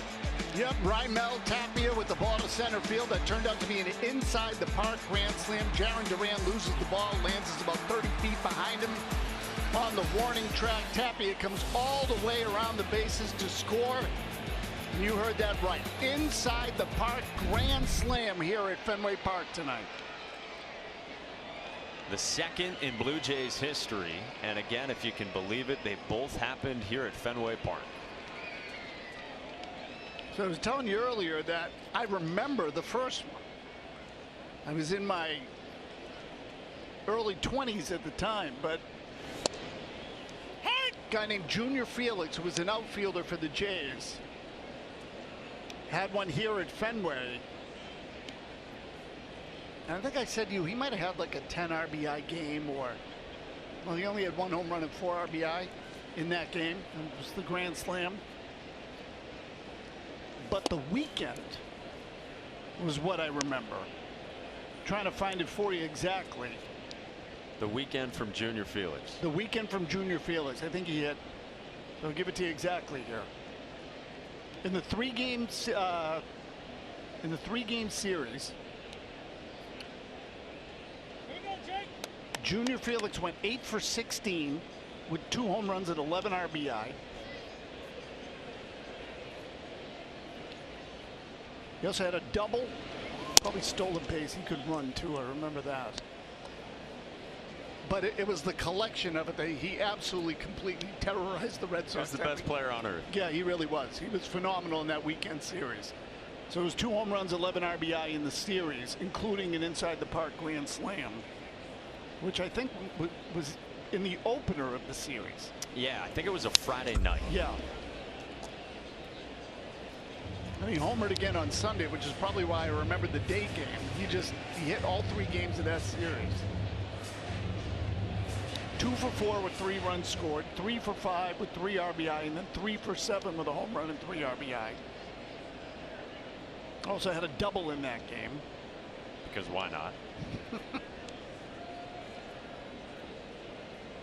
So the changes for the Red Sox. Jake Diekman on the bump, and on a 2-2, Lourdes Gurriel Jr. singles to right, and Lourdes Gurriel has 5 hits in 6 trips.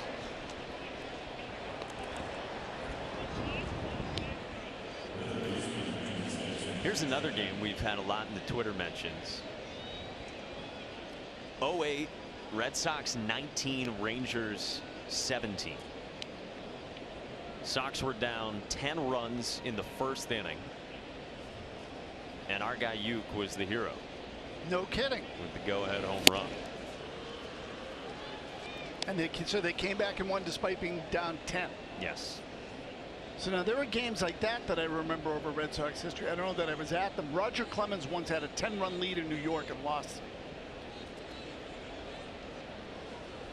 And I think the Red Sox had a similar game here against the Blue Jays. Again, the Blue Jays. Chapman pops it up, and Kevin Plawecki hangs on and tumbles. One away. I want to say where they blew a 10-0 lead or a 9-0 lead. Clemens might have blown a 9-0 lead. It might not have been 10 in New York, but it was something like that. In the game against the Jays here, the Jays had a catcher back then named Ernie Witt, who hit a 3-run home run, I want to say, into the bullpen that put them ahead for the first time in the game, and they won the game like they were down 10-0 and they came back and won. I was thinking of our pal in the industry, Tim Kirkjian, a lot this weekend anyway. He's going to be honored tomorrow in Cooperstown with the Career Excellence Award out there, and so rightly so. But he always talks about how you can go to the ballpark and you just think it's another day, and you're going to see something that you have never seen in the sport before. And certainly Red Sox Nation wishes it wasn't in this way in this game. But this is something few have seen in the sport tonight. Good fastball there at 97 from Diekman past Santiago Espinal.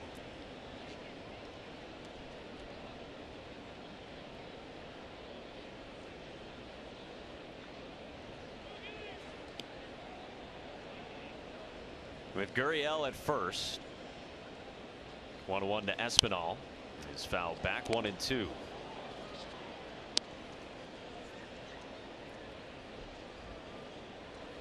And by the way, I think I misspoke. I said the Red Sox were down 10-0 in that game against the Rangers. The Rangers rallied from 10 down. But the Red Sox ended up winning the game. Yes. I mean, every so often you'll see a crazy one. That misses. 2-2. But we have now confirmed there's never been a 3-game stretch like this in Red Sox history where they've given up 54 runs. What we had was since at least 1901. Okay. Well, prior to that, they basically played with a beanbag, didn't they? The dead ball era. That was our cutoff point.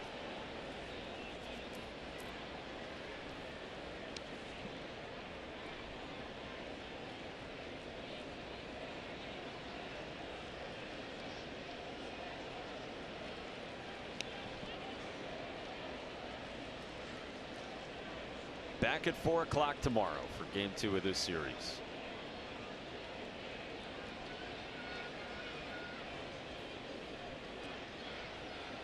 Two from Diekman, and Espinal floats it behind short. Jeter Downs playing there now as Xander gets a rest.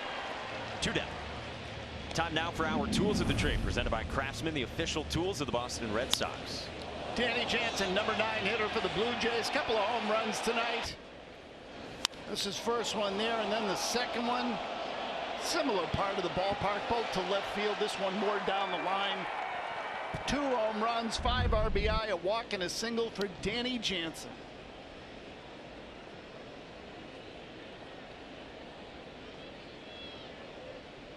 He's got 19 hits now in an injury-plagued season.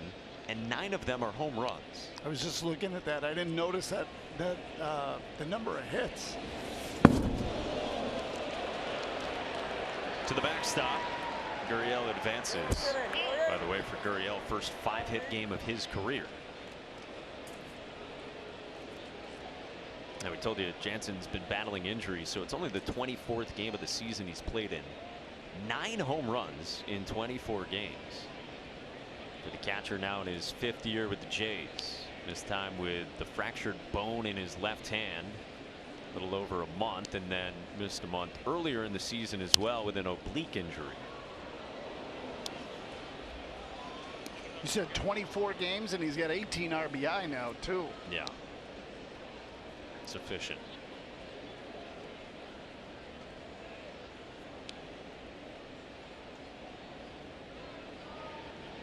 It's a Jays team that is trying to make it 5 wins in 6 games since the firing of Charlie Montoyo. John Schneider, we told you, the interim manager. He had been the bench coach first season in that role. He's spent a long time in the Blue Jays organization. 42 years young. And he still throws BP. He was throwing some BP today. 2-2. It's amazing when guys can do that. A lot of guys like doing it. It's just a way for them to sort of stay fit and their arms bounce back. And his first time as the interim manager was last Thursday. He said his wife looked at him that morning and asked him, "This is real, right?" Sure enough, yes. He's the skipper. 2-2. Strike 3 called. Jansen strikes out to end the 7th.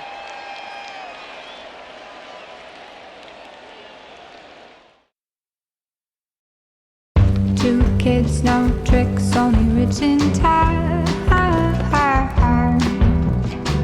Say never look back.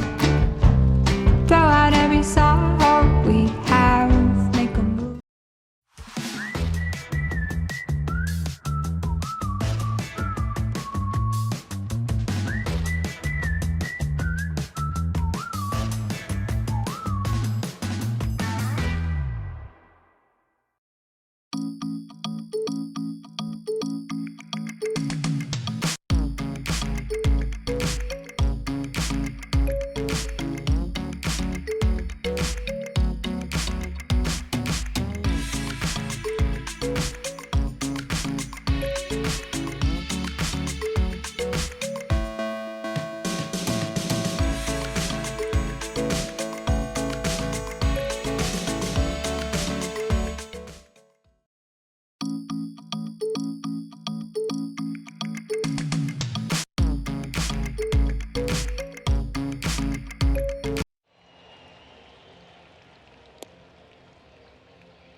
We were talking about with the sale thing here.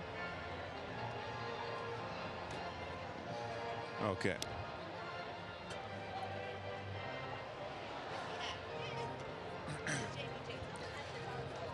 JB Sash and Door, the home of the Window Boys, is proud to be your local Marvin certified installing retailer. For a limited time, save up to $1,500 off the installation of your Marvin window or door. Back here at Fenway Park, 27-4 Blue Jays here in the bottom of the 7th inning. And guys, the second half ended on a downer, not just because the Red Sox closed at 1-6 on their Tampa, New York road trip, but they've lost Chris Sale to injury once again after he fractured his pinky on a pitching hand on an Aaron Hicks comebacker in New York. He had surgery on Monday during the All-Star break. Alex Cora was asked by Adam on Friday Night Fenway if he would pitch again this season. Alex said hopefully that's the case, but things went well. He said he'll know more this week, but did offer the comparison that Christian Vasquez, he had a similar surgery in 2018. It took him 6 weeks to get back on the field from. Yeah, you hope that A guy who's just had brutal luck the last few years, but has thrown, what, 48 innings or so over these last few seasons that you hope it doesn't end his season. Well, he'd have been better off if it had been dislocated. I mean, that way you just kind of pop it back into place, you let it heal, and maybe you're back out there in a reasonable amount of time. But when you're talking about a surgery that requires them to go in and insert a pin, and now I think you're looking at a longer recovery. I mean, look again, it's easy to lose sight of the fact that it's one loss tonight. Now, again, I'm not, you add the 2 losses in New York, the final week or 2 of the first half, it's a bad trend. You're still only 3 out. But if I'm the Red Sox, and that, again, that presumes that everybody else in the race wins tonight. But if you're the Red Sox, at this stage, I don't see how you can possibly plan for the return of Chris Sale. I just don't think you can plan it that way. If you're in it and he ends up coming back to pitch in the middle of September, great. Or at the beginning of September. But I don't think you could possibly bank on that. There's been too many disruptions. You're going to have to ramp him up again. He's going to have to go through a whole conditioning process.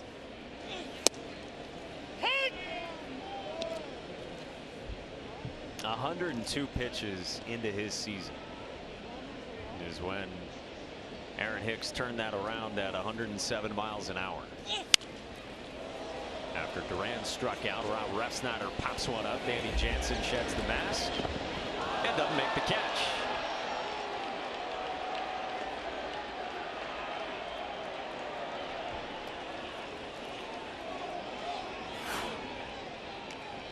Well, Danny Jansen will tell you this is a play you got to make. This one doesn't get any more basic. And I know the pop-ups for the catchers can be a little challenging, but again, you get a lopsided game. The Jays start to lose focus too here, 27-4.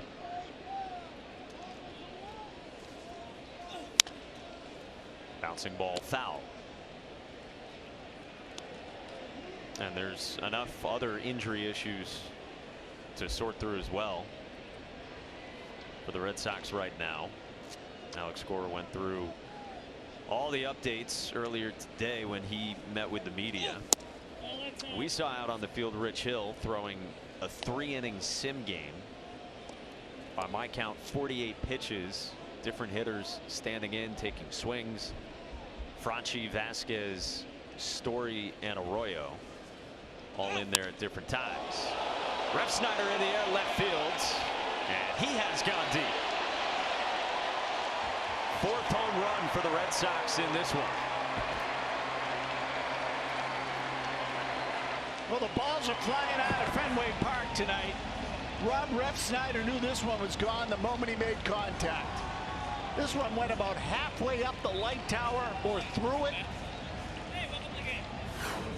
Refsnyder has been absolutely terrific against left-handed pitching here. He gets a slider on the inner part of the plate.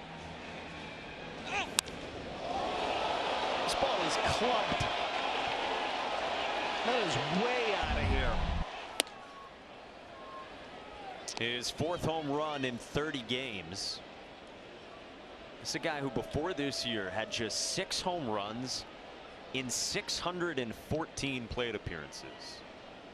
And that's his 4th with the Sox this year.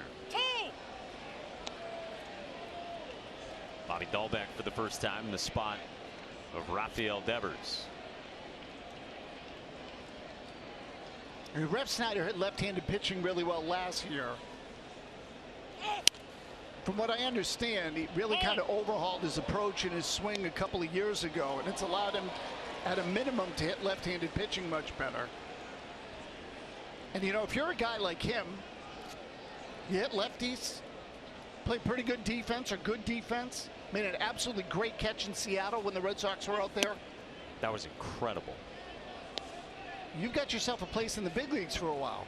I mean, those guys that can hit lefties and play good defense, and it's a little bit like a 3-and-D guy in the NBA. Yeah.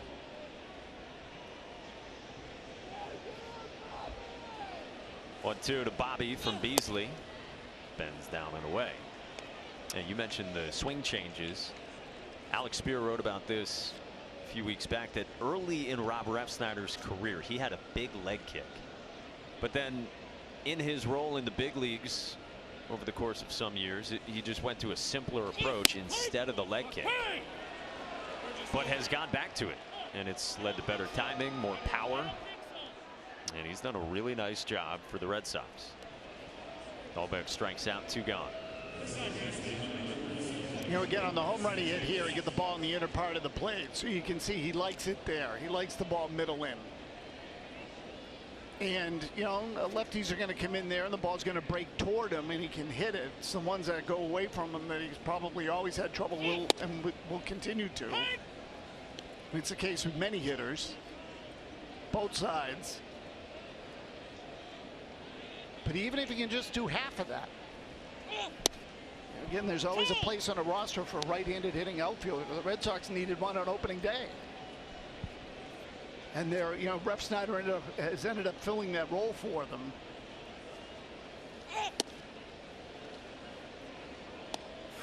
Here's the side swing view. See that leg kick. You know, and he keeps his hands back, so even as his leg comes forward. You got a hanger there on the inner part of the plate and just crushed him. Now 1-2 on Yolmer Sanchez, playing his second game with the Red Sox. 1-2 from Beasley. Serve foul.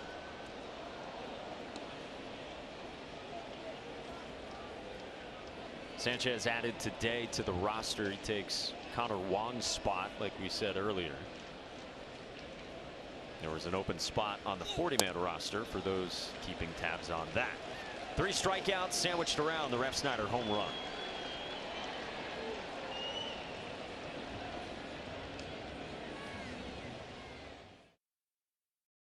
Why Ted's Lucky jersey is really just a dirty jersey. Presented by me, Clay Matthews. What is Clay Matthews doing in my house? Here's you wiping tears of joy with it after a win. I am never washing you. Your wife tells me these are complete strangers? You're drooling, Ted? And here it is in the delivery room of your daughter's birth. Ew, Dad. Alyssa, how old are you again? I'm 13. 13 years, Ted. Honey, I love you, but it's time to wash that jersey. Deeply. When Clay Matthews says it makes so much sense. It's dirtier than it looks. It's got to be Tide Hygienic Clean.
Sunday on an all-new NESN Clubhouse, we're celebrating David Ortiz as he enters the Baseball Hall of Fame. We'll take a look back on Big Pappy answering kids' questions on the show.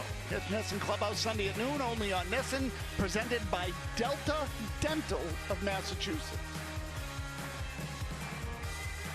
Big weekend out there in Cooperstown.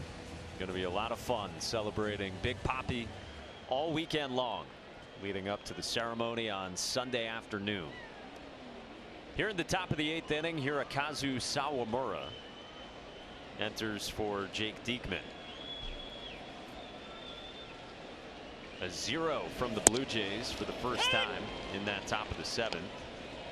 And as our esteemed producer Amy Johnson noted to us, it was the first inning Raimel Tapia did not bat there in the 7th. Bet you he didn't come to the ballpark tonight thinking he'd bat 9 times. He rolls this one at Bobby Dahlbeck. Away.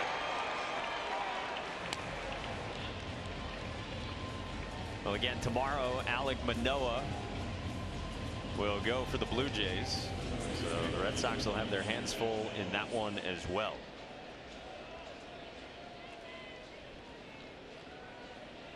I mean, the task doesn't get any easier. And it's not going to.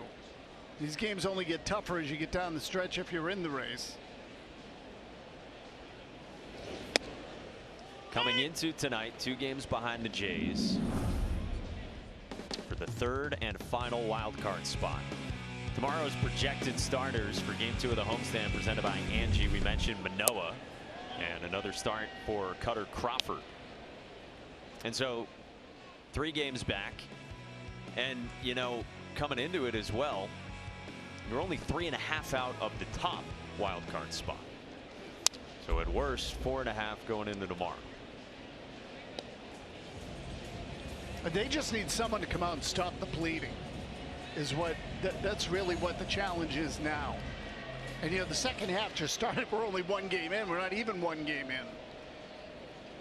So Crawford, I think, since he's been put in the rotation, has actually been pretty decent.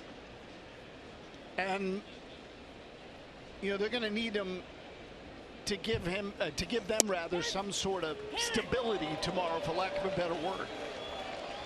Zach Collins strikes out looking, 2 gone.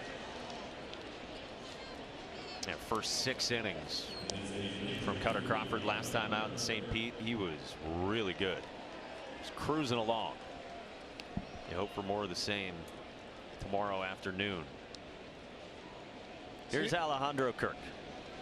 So of all the things we've seen from some of these young Red Sox players here, one of the more impressive things to me has been Crawford's cut fastball, his cutter's cutter. I mean, it really is it's a legit big time pitch. And so, you know, how far can he get with that alone, etc. You start examining that, but it's a legit out pitch. It's a weapon. Yeah, you said of all the pitches that the young guys have, that is the one that grabs your attention the most. That's the one that sticks out to me, yes, absolutely. And look, Connor Seabold has a good changeup, don't get me wrong. But Crawford throws harder, and that cut fastball really moves with some velocity on it. So Seabold doesn't have the velocity to necessarily keep you as honest on the other end. Bobby Dahlbeck with a slick pick. Throw pulls Vasquez off of and then back onto the bag. And it's a 1-2-3, top of the 8th.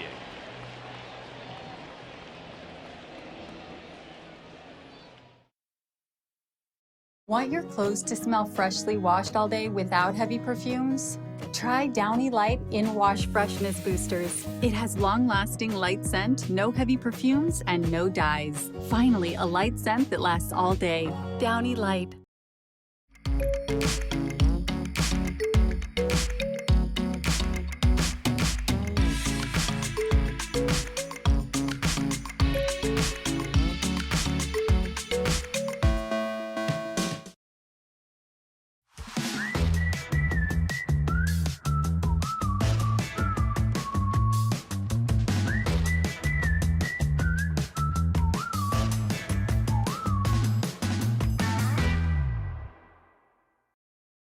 DoorDash. Dash that delicious and nutritious. Dash that savory and sweet. Get $0 delivery fees on your first order. DoorDash. Dash that.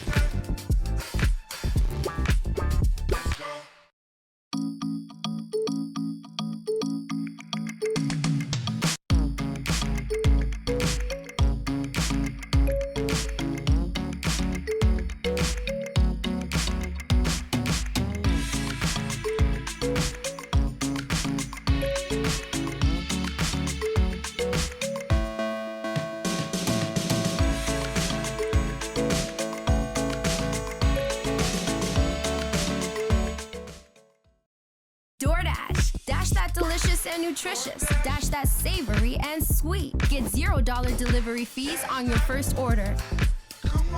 DoorDash. Dash that.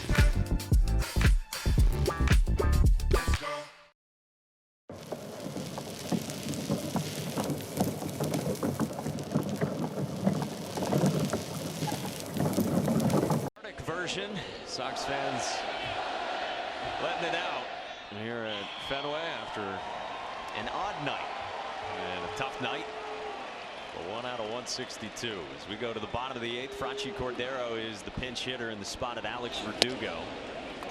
Cuts through a fastball from Jeremy Beasley for strike 1. Alongside Tony Maserati and with Jemai Webster and his green highlighter Mike Monaco filling in for Dave O'Brien. Our entire crew with you as well. Franchi in the air to center. Bradley Zimmer retreats 1 away.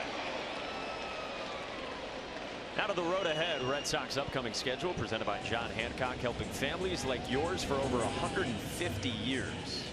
So 2 more with the Blue Jays after this one, and then Guardians and Brewers.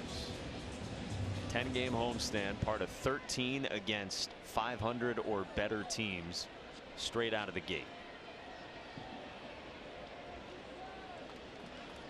The Red Sox aren't going to have any time here to ease their way back in. They got to get things on the rails fast.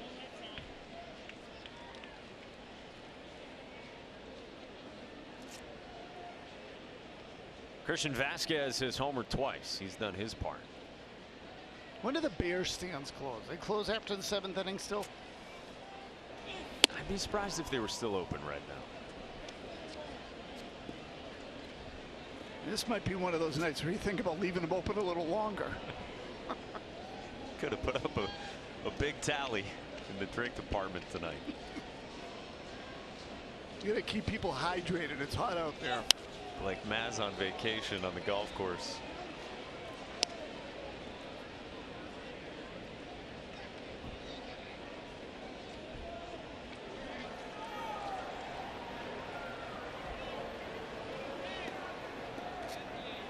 If you're winding down for the night, maybe you just got home from a night out.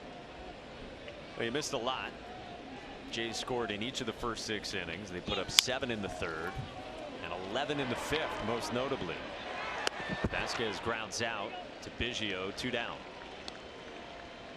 Well, for the best coverage in the game, let's check out the T-Mobile coverage cam. We told you 2 home runs from Christian Vasquez. Yep, much of the production came from the catchers. In fact, we see Vasquez's first home run here. This one is to left field, drops it just into those monster seats, but no doubt on this second one, this would have been out in most ballparks.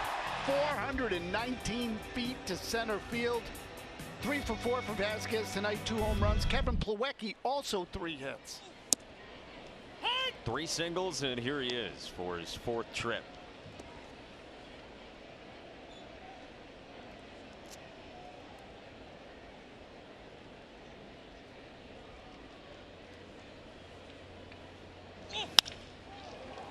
On a hard hop, Biggio picks, and a 1-2-3 bottom half of the 8th inning as well.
Want your clothes to smell freshly washed all day without heavy perfumes?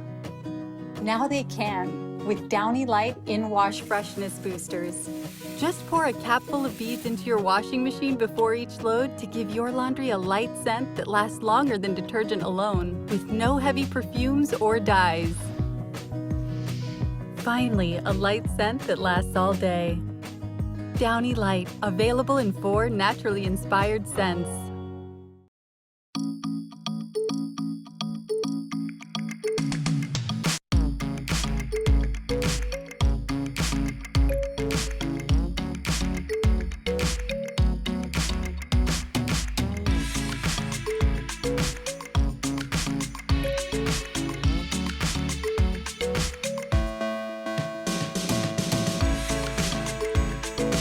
Tequila Day as the Red Sox host the Toronto Blue Jays, presented by Viva Tequila Seltzer. Ditch the malt, add tequila.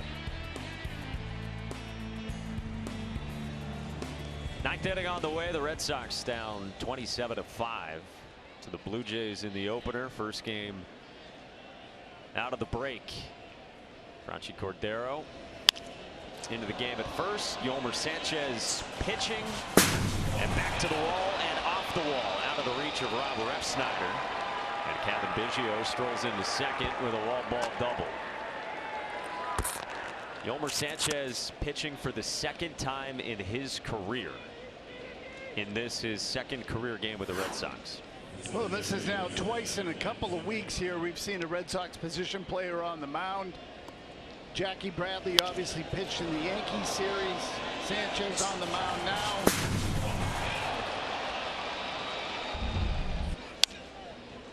I mean, sooner or later, you got to save the arms. Yeah. No getting around it.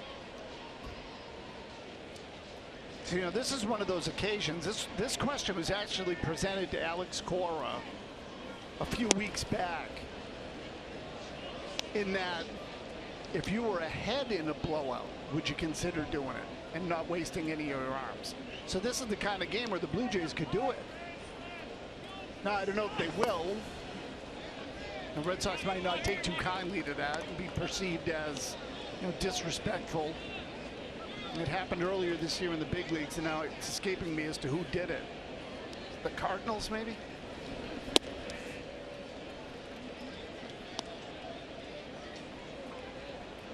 Yeah, with the lead at 22 for Toronto. They've just been riding Jeremy Beasley over the last 3 innings. Sanchez, by the way, he pitched in 2020.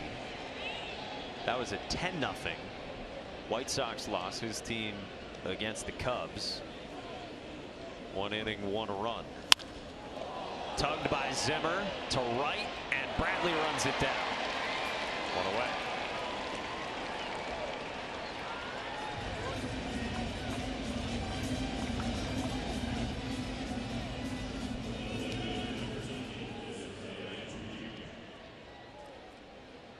Someone tweeted at us, it's still not as bad a deficit as the Buffalo Bills all-time record against Tom Brady. And that's true. Lourdes Gurriel to center. Biggio will get a stop sign over at third. 6-hit game for Lourdes Gurriel. You beat me to it. You don't see many of those.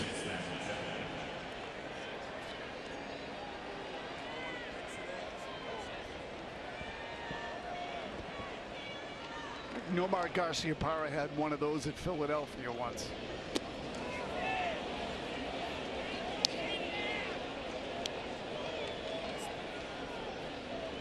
Two hits for Matt Chapman.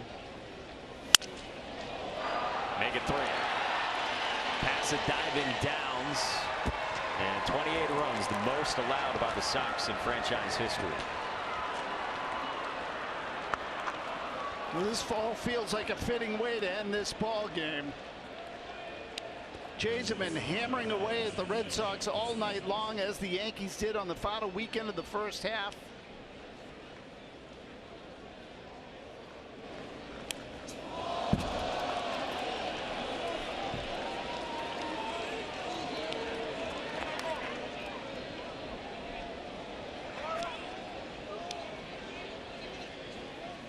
Santiago Espinal takes an ethos of sorts.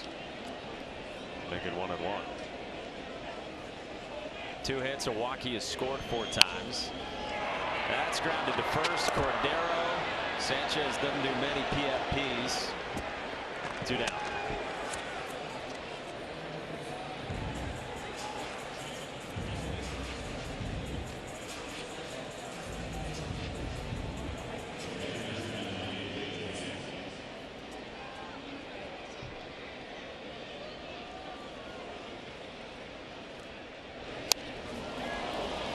First pitch by Danny Jansen, to Danny Jansen rather, popped up foul.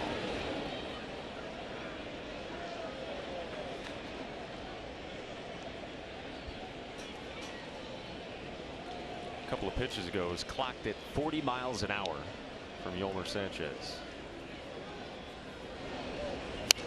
That flutters in. Jansen pops it up. And Dahlbeck hitting over in the 9th for Yolmer Sanchez. Hey, we want to take a moment to remember our friend and colleague Sean Jensen, who passed away recently. Sean was a member of our Red Sox and Bruins production crews for many years. Plus, he was lead director of the New England Revolution broadcast. So our thoughts with Sean's family and all those who miss him dearly.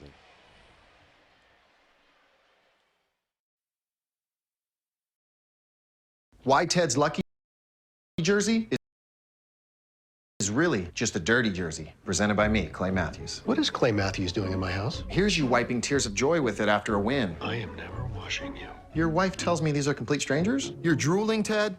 And here it is in the delivery room of your daughter's birth. Ew, Dad. Alyssa, how old are you again? I'm 13. 13 years, Ted. Honey, I love you, but it's time to wash that jersey. Deeply. When Clay Matthews says it, it makes so much sense. It's dirtier than it looks. It's got to be Tide Hygienic Clean.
In this one, hate to be the bearers of bad news, but the Blue Jays, a franchise record for runs scored. The Red Sox, as we told you, most runs allowed in a game in franchise history. The Jays with 11 in the 5th, tied their single inning record. 5th time they put up 11 in a frame on some kind of night. Naz here at Fenway. Well, you don't see numbers like this all that often, if ever. And Espinal with an inside the park grand slam. And it's one thing if these games are a one-off, but you've now had games, 3 consecutive games where the Red Sox have lost 14-1, 13-2, and now 28-5. That's 55 runs allowed in the last 3 games while scoring 8 against 2 competitors in the division. So you can take the game and throw it out the window. You can take any single game and throw it out the window. When you have 3 of them in a row, I think you really start to examine what's going on as a team. Jackie Bradley Jr. grounds it up the middle. Santiago Espinal throws him out. Anthony Banda, the new pitcher for Toronto. And how or if you can get out of it. I think that's what the concern is now. And has been for a little while. Again, the last couple of weeks of the first half were dreadful. And frankly, before that, even when the Red Sox won a couple of games against the Cubs and the Rays, they got help. Those teams played poorly in those games. The opponents did.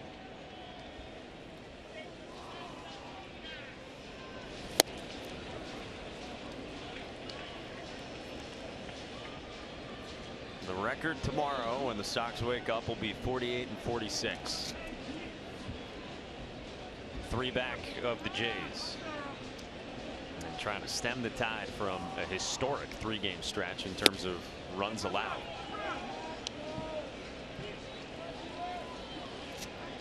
So it is 28 runs, right? Because does the scoreboard say 29 in left field? Yeah, it does. You can understand that mistake on a night like this. Jeter Downs to left. Gurriel called off the last moment by Zimmer. 2 down.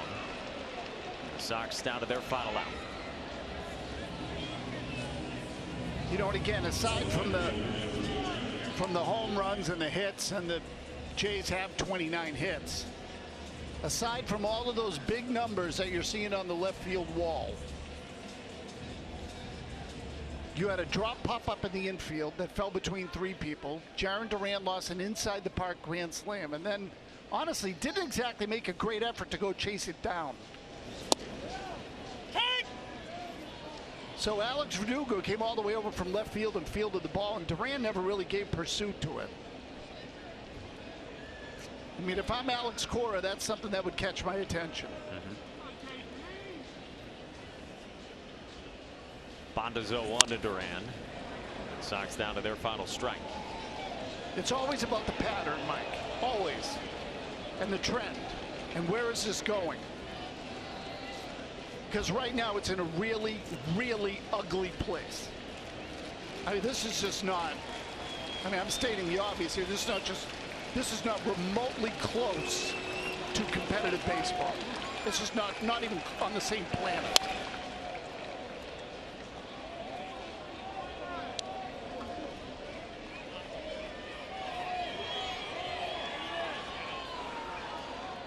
Let alone winning baseball.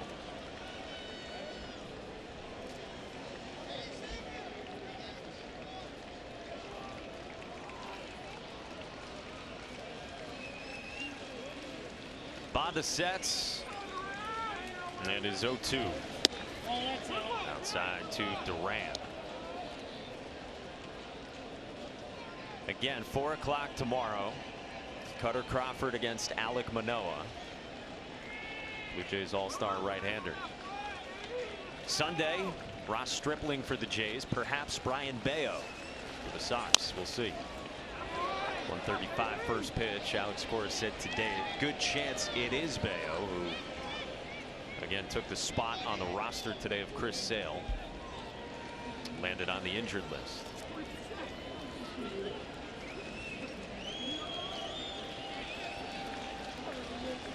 Quick trip to Worcester and back. 1-2. Fouled off Duran.